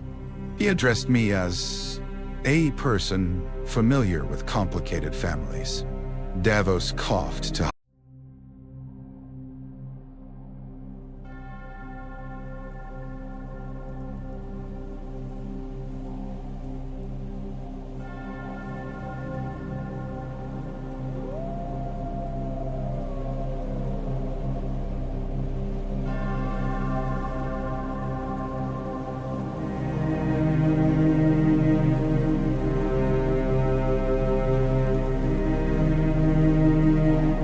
laughter. Daenerys received Jon in the throne room. She stood before the carved seat rather than sitting upon it. Her silver hair was braided away from a face younger than he expected, though her stillness belonged to someone who had commanded men for years. Missandei named her titles. Jon listened until Davos' turn came. This is Jon Snow, Davos began. Jon glanced at him. Davos cleared his throat. King in the north. Former Lord Commander of the Night's Watch, defender of Castle Black. The man who... That will do, Jon said. Daenerys' eyes lingered upon his hair, his face, then the ring. You wear my house's seal. It belonged to Aemon. Her composure cracked. You knew him? He was my maester, my teacher, my kin. Nah. Silence fell across the chamber. Tyrion closed his eyes as if bracing for impact. Daenerys descended one step. Explain. Jon had planned speeches during the voyage. Every one of them vanished. My mother was Lyanna Stark. My father was your brother. Grey Worm's hand moved toward his weapon. Dothraki muttered. Daenerys stared as though Jon had struck her. That is a lie. I thought so too. He gave her Ned's letter and the copied records. Tyrion handed them upward. Daenerys read without moving except to turn pages. When she finished, her face had lost color. My brother had a son. Yes. His first son was named Aegon. So was I. You claim he set Elia aside. The High Septon approved it. He abandoned her. Jon did not defend Rhaegar. Yes. The answer surprised her. He left her and her children in King's Landing while he hid your mother in Dorne. Yes. And you come before me wearing his ring. Aemon's ring. Do you claim the Iron Throne? No. Yet the North calls you king. The North chose me after we took Winterfell. Choice, Daenerys said bitterly. How fortunate. I was sold, hunted, widowed, and carried through fire before anyone chose me. Jon saw not a queen then, but a woman discovering that the brother she had idealized had built her future upon another family's suffering. I did not come to take anything from you. Your existence takes something. Tyrion stepped forward. Your grace. No. Daenerys descended until she stood before Jon. If this is true, your claim is stronger than mine. That depends on laws written by dead men. Laws are why armies follow banners. My army follows because I fought beside them. As does mine. Then we understand each other. Her eyes flashed. You presume much, and you have not asked why I came. I know why. Dragonglass. The dead. Daenerys turned away. Children's tales. Jon seized Davos' sleeve before he could mutter. I've seen them, Jon said. I fought them. I died because I tried to prepare the North for them. Daenerys glanced back. Tyrion had told her of the resurrection. Jon saw it in her expression, disbelief contending with the impossible evidence already in her hands. A roar shook the chamber. Dust fell from the ceiling. Drogon passed beyond the opening, his shadow briefly swallowing the light. Daenerys watched Jon's reaction. You do not seem afraid. I am. You hide it well. I have practice. She returned to the throne but did not sit. You may mind the dragonglass. Tyrion looked surprised. In return, she continued, you remain upon Dragonstone until I decide what your claim means for mine. Davos stepped forward. That sounds remarkably like imprisonment. It is hospitality with limited travel. Jon looked at the woman who is both aunt and rival by laws neither had written. The dead are coming. So you say. You will believe me. How? I will show you. Their gazes held. Neither knelt. Neither ordered the other seized. It was not peace. It was a beginning. Jon first approached Rhaegal on the cliffs above the sea. The green dragon rested among black stones, wings folded, smoke curling from his nostrils. Drogon had tolerated Jon. Viserion had watched him with pale curiosity. Rhaegal reacted differently. He raised his head before Jon came into sight. Daenerys stood nearby with Tyrion and Missandei. His name was chosen for my brother, she said. Jon stopped several paces away, Rhaegal's eyes fixed upon him. He knows, Bran had said. Jon removed his glove. Do not, Daenerys warned. Jon continued. The dragon's breath rolled over him, hot enough to sting his eyes. Rhaegal lowered his head. Scales larger than shields shifted beneath green-black skin. Jon placed his palm against the dragon's snout. Heat surged through him. Not burning. Recognition. Rhaegal made a sound like distant thunder and closed his eyes. Behind Jon, Daenerys whispered, Blood of the dragon. Jon looked at her across the dragon's bowed head. No, he said. Blood is only the door. Aemon's words belonged to them both now. Daenerys believed him after the frozen lake. Belief cost her a dragon. Jon led the ranging party beyond the wall to capture one of the dead. The plan was desperate, foolish, and born from Tyrion's hope that proof might persuade Cersei Lannister to join the war for the living. Jon knew Cersei would not be persuaded by anything that did not serve her. He went anyway. The dead surrounded them upon an island of stone. Thoros died in the night. The lake froze. The army closed. When Daenerys arrived with all 3 dragons, fire broke the dead ranks apart. Dragons swept across the ice. Rhaegal burned a path toward Jon. Viserion turned beneath the pale sun.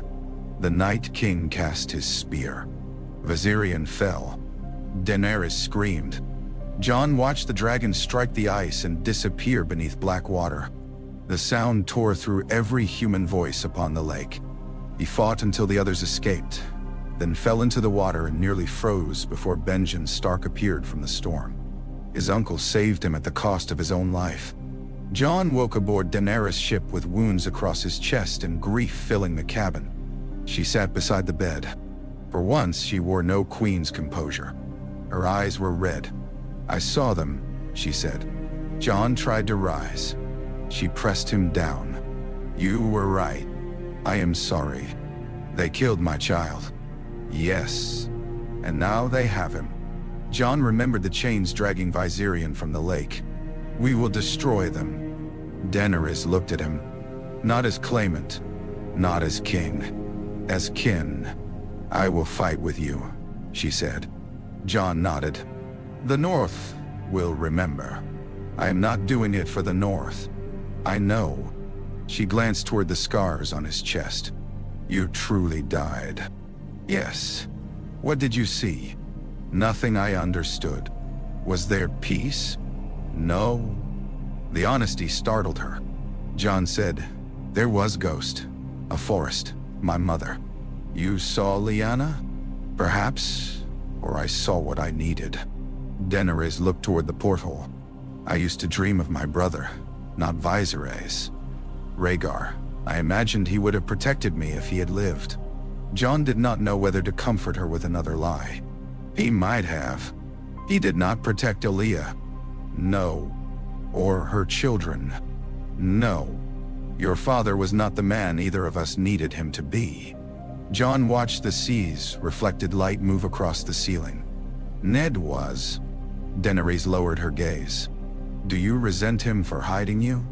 "I did. And now?" "He chose my life over the truth. I understand the choice, even if I hate the cost." She took his hand. "You are the last of my family. Bran and Sansa and Arya are my family." A shadow crossed her face. Jon tightened his fingers around hers. "So are you." At the council in King's Landing, Cersei saw the white and promised aid. Then she lied. Jaime rode north alone.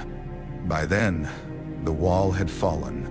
Viserion, blue-eyed and dead, shattered Eastwatch beneath unnatural flame. Tormund survived by clinging to broken ice. Thousands of dead crossed into the realm. Jon returned to Winterfell upon Rhaegal. The dragon's wings beat snow from the battlements. Men and women fled the yard until Jon climbed down from the saddle. Sansa stood beneath the gate, staring first at him, and then at Daenerys descending from Drogon. The reunion did not begin well. Daenerys expected gratitude. Sansa offered courtesy sharpened into armor. Jon understood both, and satisfied neither. In the Godswood, Bran told them the Night King would come for him.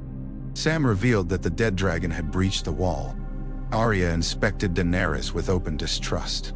Tyrion tried to speak of alliances and was ignored.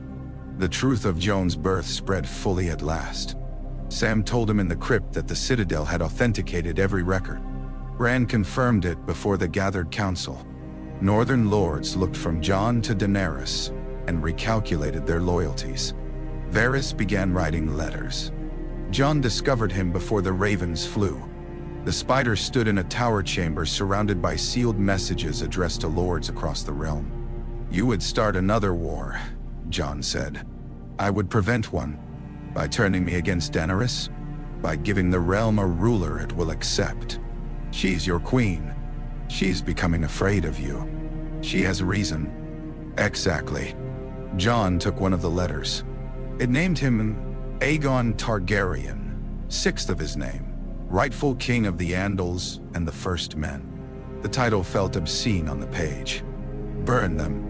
Varys did not move. "The realm has bled under weak kings, cruel kings, mad kings and children. You command loyalty without demanding it. You unite enemies. You rode a dragon without conquest or chains. I do not want the throne.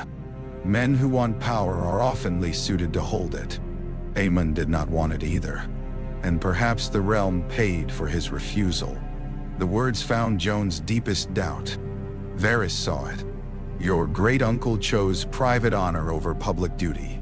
Aegon V was a good man, but his line gave us heiress. History may be offering your house another choice. Jon stepped closer. Do not use Aemon against me. I use truth. No, you use possibility. He carried the letters to Daenerys. She read one beside the hearth in her chamber. Who else knows? She asked. Everyone who matters. Soon, everyone who does not. And they will choose you. Not if I refuse. You think refusal ends desire? Lords will raise your banner without permission. No. Then stand beside me when I tell them no. Daenerys looked toward the fire. You could marry me. Jon had considered it. So had every counselor too polite to speak first. You are my aunt. That did not stop our ancestors. Our ancestors did many things we should not repeat. Her expression chilled. So, you reject me? I did not say that. You pull away when I touch you. You call me family as though the word is a wall. Jon had no answer that would not wound her. Daenerys rose. I crossed the world believing the throne was all that remained of my house. Now I find my brother's son sitting in the castle of his mother, loved by the people I came to save. I am not taking your throne. You have already taken what I wanted from it. What? What? Belonging. Dortiwa. The word echoed Aemon. Jon understood then that they were afflicted by the same hunger. He had sought belonging in Winterfell, the Watch, the North. Daenerys had sought it in a realm she had never known. Neither crown could provide it. He approached carefully. You belong with us. Sansa despises me. Sansa distrusts everyone. It kept her alive. The Northern Lords whisper your name when I enter. Then make them remember yours when the dead come. Daenerys looked at him. Fight beside me, Jon said. Not above me. Not below me. S equals? Us family. She considered. And afterward? If we live, we decide afterward. The army of the dead reached Winterfell beneath a storm. Dothraki flames vanished in darkness. Unsullied held the retreat. Dead climbed over dead in waves. Lyanna Mormont slew a giant and died beneath its hand. The crypts opened from within. Theon defended Bran beneath the Heart Tree until the Night King killed him. Jon rode Rhaegal against dead Viserion. Green flame and blue fire tore through the clouds. Jon felt Rhaegal's rage as though it were his own. They struck Viserion above the castle, claw against claw, brothers.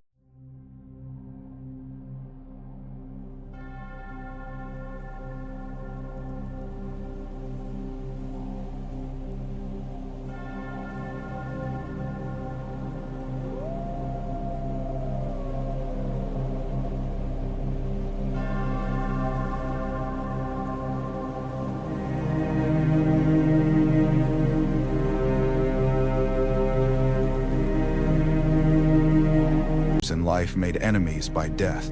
Rhaegal fell wounded. Jon reached the Godswood on foot. The Night King stood before Bran. Daenerys landed with Drogon and engulfed him in flame. When the fire cleared, the Night King remained. He smiled. Jon drew Longclaw. The dead closed around him. Then Arya came from darkness. Her dagger entered the Night King beneath the ribs.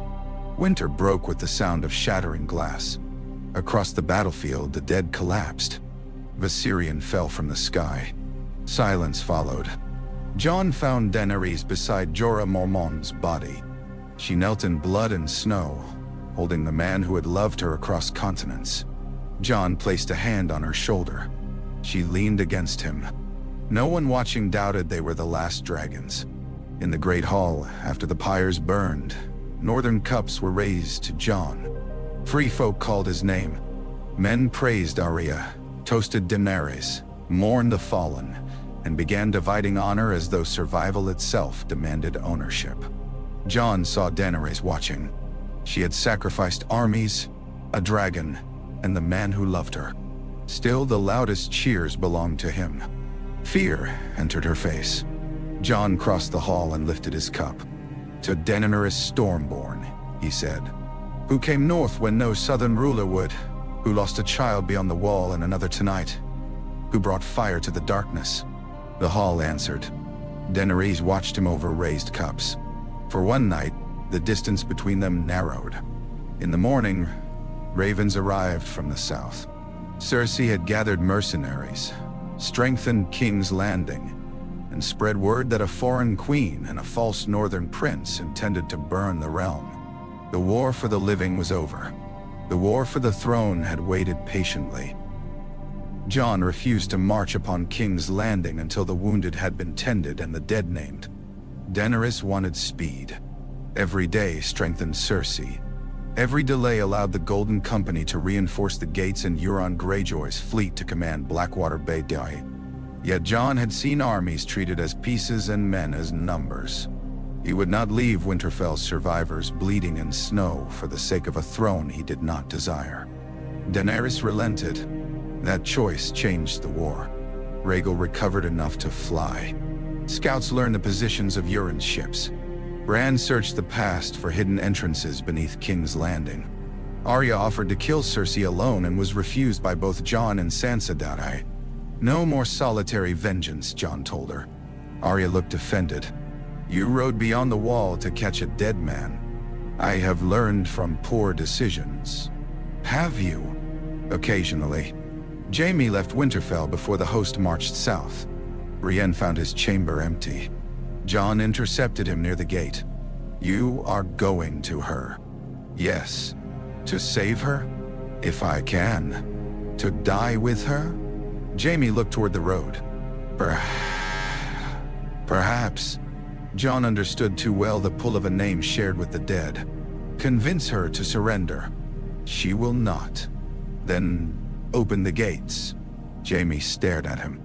"That is treason. So is letting 500,000 people burn for her pride." Jaime's expression twisted. "You sound like your father." "Which one?" The question silenced him. Jon continued. "Rhaegar chose prophecy over the people already in his care. Ned chose one child over his king. Aemon chose the realm over a crown. We are all made from other men's choices. That does not excuse ours." Jaime rode south. The armies followed days later.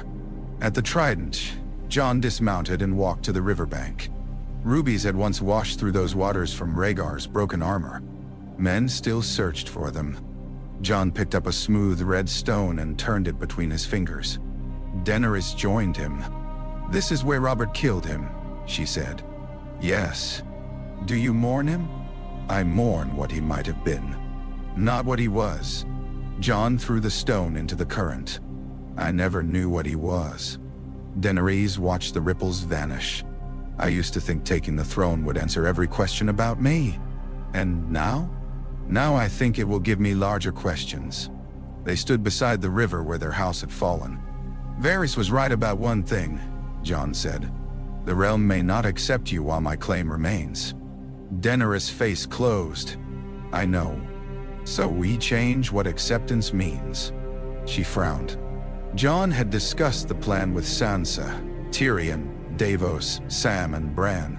Every one of them had found a different flaw. That gave him confidence it was worth attempting. "No single claim," he said. "No war of inheritance after every death. The great houses, the cities, the North, Dorne, the Iron Islands, they choose a ruler from those with a lawful claim. A council. Yes. To choose between us. To choose now and afterward." Daenerys looked almost offended by the concept. "My ancestors forged the 7 kingdoms with dragons, and nearly destroyed them with dragons. I freed cities that chose masters again the moment I left. Then make something they cannot undo merely by killing you." She walked along the bank. "You would place my birthright in the hands of lords." "Our birthright." Her glance sharpened. Jon continued. "We ask them to choose. If they choose you, I support you. If they choose me, you support me. And if I refuse, Then we are only another pair of Targaryens preparing to destroy what we believe belongs to us." She stopped. The river moved between them and the memory of Rhaegar's death. At last she said, "They will choose you. You do not know that." "I do." "Then give them reason not to." It was cruel advice. It was also honest. At King's Landing, the bells rang before the first dragon reached the walls. Jaime had entered the Red Keep through a hidden passage. He found Cersei in the map room and pleaded with her to surrender. She ordered the wildfire caches ignited. Jaime killed Qyburn before the command could be carried. Tyrion's agents opened 3 city gates. Gold cloaks threw down their weapons. The Golden Company found itself trapped between Northern infantry and Dothraki riders, without Cersei's promised support. Euron's fleet burned in Blackwater Bay, destroyed by Drogon and Rhaegal attacking from the sunward sky. The city surrendered. Daenerys landed upon the walls as bells thundered. Below, people fled through streets. Some cheered. Most hid. Jon saw her look toward the Red Keep. He remembered Melisandre's warning. Fire and cold would try to tell him what he was. Perhaps they would try to tell Daenerys too. Rhaegal landed beside Drogon. Jon climbed down and approached her. "It is over. Cersei still lives. The city has yielded. She murdered Missandei." At the parley days earlier, Cersei had executed Missandei upon the walls. Grey Worm's grief had become something sharp and silent. Daenerys had spoken little since. Jon moved between her and the city. "If you burn the Red Keep, wildfire may spread. I can destroy one tower. You do not know what lies beneath it." She must answer. She will. Not in chains. Not after everything she has done. Drogon growled. Soldiers below scattered. Jon did not move. "Aemon told me our blood is a door," he said. "We choose whether to open it, but others may break it down.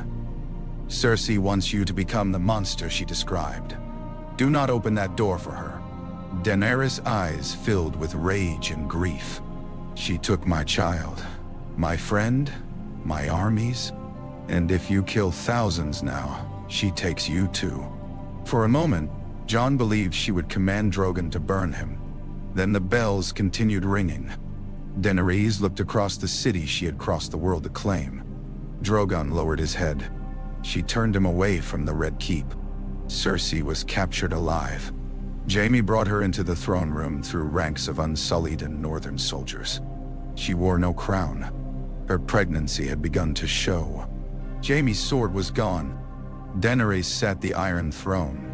Jon stood below with Tyrion, Sansa, Arya, Davos, Grey Worm, and the gathered commanders. Cersei looked at Jon. So the bastard was a dragon after all. "Lyanna's son," he said. "Rhaegar's mistake. Perhaps." Her mouth curved. "You think mercy makes you better than us?" "No." "Then why spare me?" Jon looked toward Daenerys. The queen answered, "Because the realm will see you judged." Cersei laughed. "By lords who changed sides when the wind shifted. By those who survived you." The trial lasted 7 days. Witnesses spoke of the destruction of the Great Septi, the murders of rivals, the use of civilians as shields, and the attempted ignition of wildfire. Cersei denied nothing. She was sentenced to imprisonment at Casterly Rock for life, stripped of titles and authority. Jaime chose exile with her. Tyrion objected to the mercy, then wept after giving it. Grey Worm demanded death. Daenerys faced him in the throne room. "I cannot lose you too," she said. "You lost me when she killed Missandei." The words wounded her more than accusation. Grey Worm left for Neath with the Unsullied who wished to follow. The Great Council gathered 1 month later. Lords came from every surviving kingdom. Yara spoke for the Iron Islands. Gendry Baratheon came from Storm's End. A new prince represented Dorne. Robin Arryn sat for the Vale with Jon Royce at his side. Edmure Tully arrived from the Riverlands. Sansa spoke for the North. Sam represented the Citadel and produced the records proving Jon's birth. Bran confirmed them. The hall erupted. Some argued Daenerys had conquered the realm and required no vote. Others insisted Jon's male line claim came first. Dorne challenged the annulment of Ellia's marriage. The Iron Islands demanded independence. Northern lords threatened to leave if Jon were subordinated to a southern queen. Jon listened until every grievance had sharpened. Then he walked to the Iron Throne. He drew Longclaw. Guards tensed. Jon placed the blade against the throne's twisted swords and pushed. Valyrian steel did not cut iron easily, but Drogon's breath had heated the metal during the battle, leaving parts warped and brittle. Longclaw broke one sword from the mass. It struck the floor. The hall fell silent. "This chair has ruled us longer than any good king," Jon said. "Men killed children for it. Fathers burned sons. Brothers betrayed sisters. Cities starved while claimants argued over which blood entitled them to command strangers." He looked toward Daenerys. She descended from the throne. Jon continued, "My name is Aegon Targaryen. It was given by my mother and hidden by the man who raised me. I do not reject it."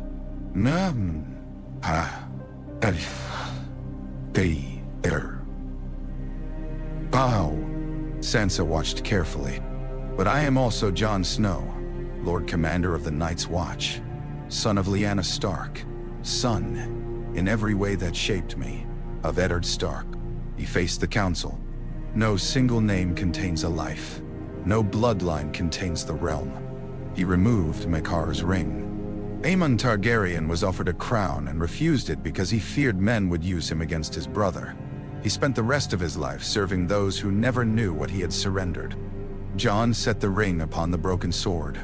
"I once thought his refusal was the lesson. It was not. The lesson was that a crown is neither reward nor identity. It is duty. If accepted, it must be accepted for others." He turned to Daenerys. She fought the dead when Cersei would not.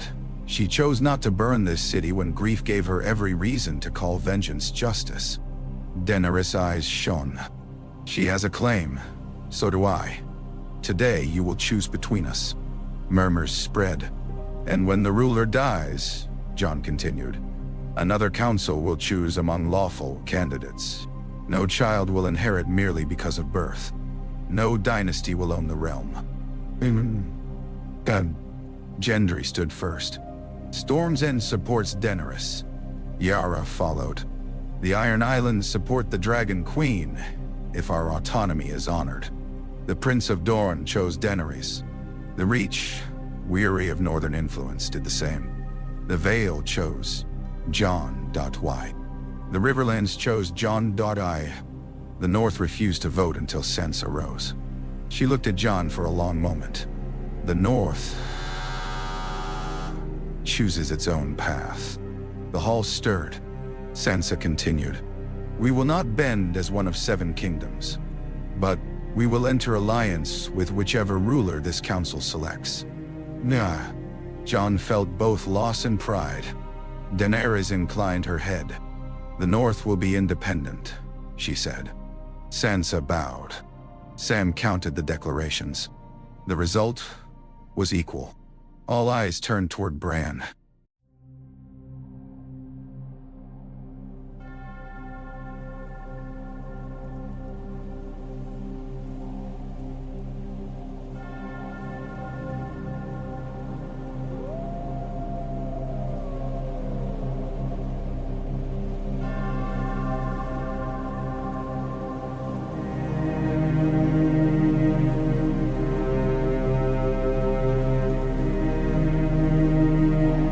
"You represent no kingdom," Edmure said. "You cannot vote." Bran looked at him. "I represent memory." No one knew how to answer. Bran turned to Jon. "You do not want the throne." "No." Then to Daenerys. "You do." Daenerys did not deny it. Bran said, "Wanting does not make you unworthy. Refusing does not make Jon worthy."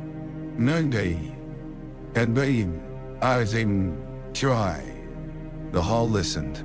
"You both survived the stories others wrote for you. Rule together, not as husband and wife, not as rivals, but as queen and protector. Divide power so neither can command the realm alone. Tyrion's eyes brightened. A crown and a shield, he said. Davos frowned. Sounds like twice as many arguments. Which may be the point, Sam said. The council debated until night. At dawn, the settlement was agreed. Daenerys would rule as queen, commanding the crown's civil authority, foreign alliances, and reconstruction. Jon would serve as protector of the realms, commanding united defense and holding equal authority over declarations of war, executions for treason, and the use of dragons. Laws would require approval from a permanent council representing each kingdom and major city. Succession would be elective, not hereditary. The Iron Throne was dismantled. Its swords were reforged into the frame of a great round table. Years passed. The realm did not become peaceful. No decree could accomplish that. Harvests failed. Lords rebelled against taxes. Former slaves and mercenaries struggled to build new lives. Dothraki riders clashed with Reach farmers. Northern independence created border disputes. The Iron Islands tested every promise they made. Daenerys grew impatient. Jon grew stubborn. They argued in council, in corridors, on Dragonback, and once so fiercely upon the walls of Harrenhal that Drogon roared until every raven in the castle fled. Yet neither ruled alone. When anger urged fire, Jon reminded her of the bells. When caution became paralysis, Daenerys reminded him that refusal could also kill. Sansa rebuilt the north and ruled from Winterfell. Arya sailed west and returned years later with maps no maester believed. Bran became the realm's keeper of histories, recording truths rulers preferred forgotten.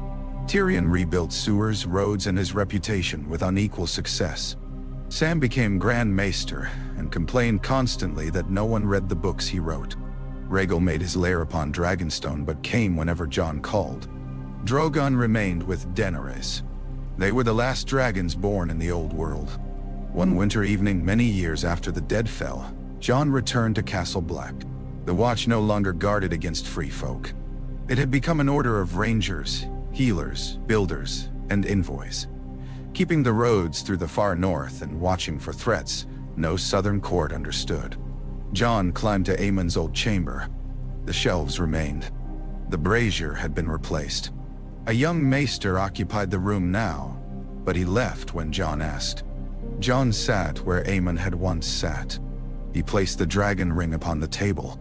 The metal was worn smooth in places from years against his skin. Sam had offered to place it in the Red Keep's treasury. Daenerys had suggested Dragonstone. Sansa thought it belonged in Winterfell's crypt beside Lyanna. Jon knew better. He left it in Aemon's chamber, wrapped in the original letter. Outside, snow moved across the yard.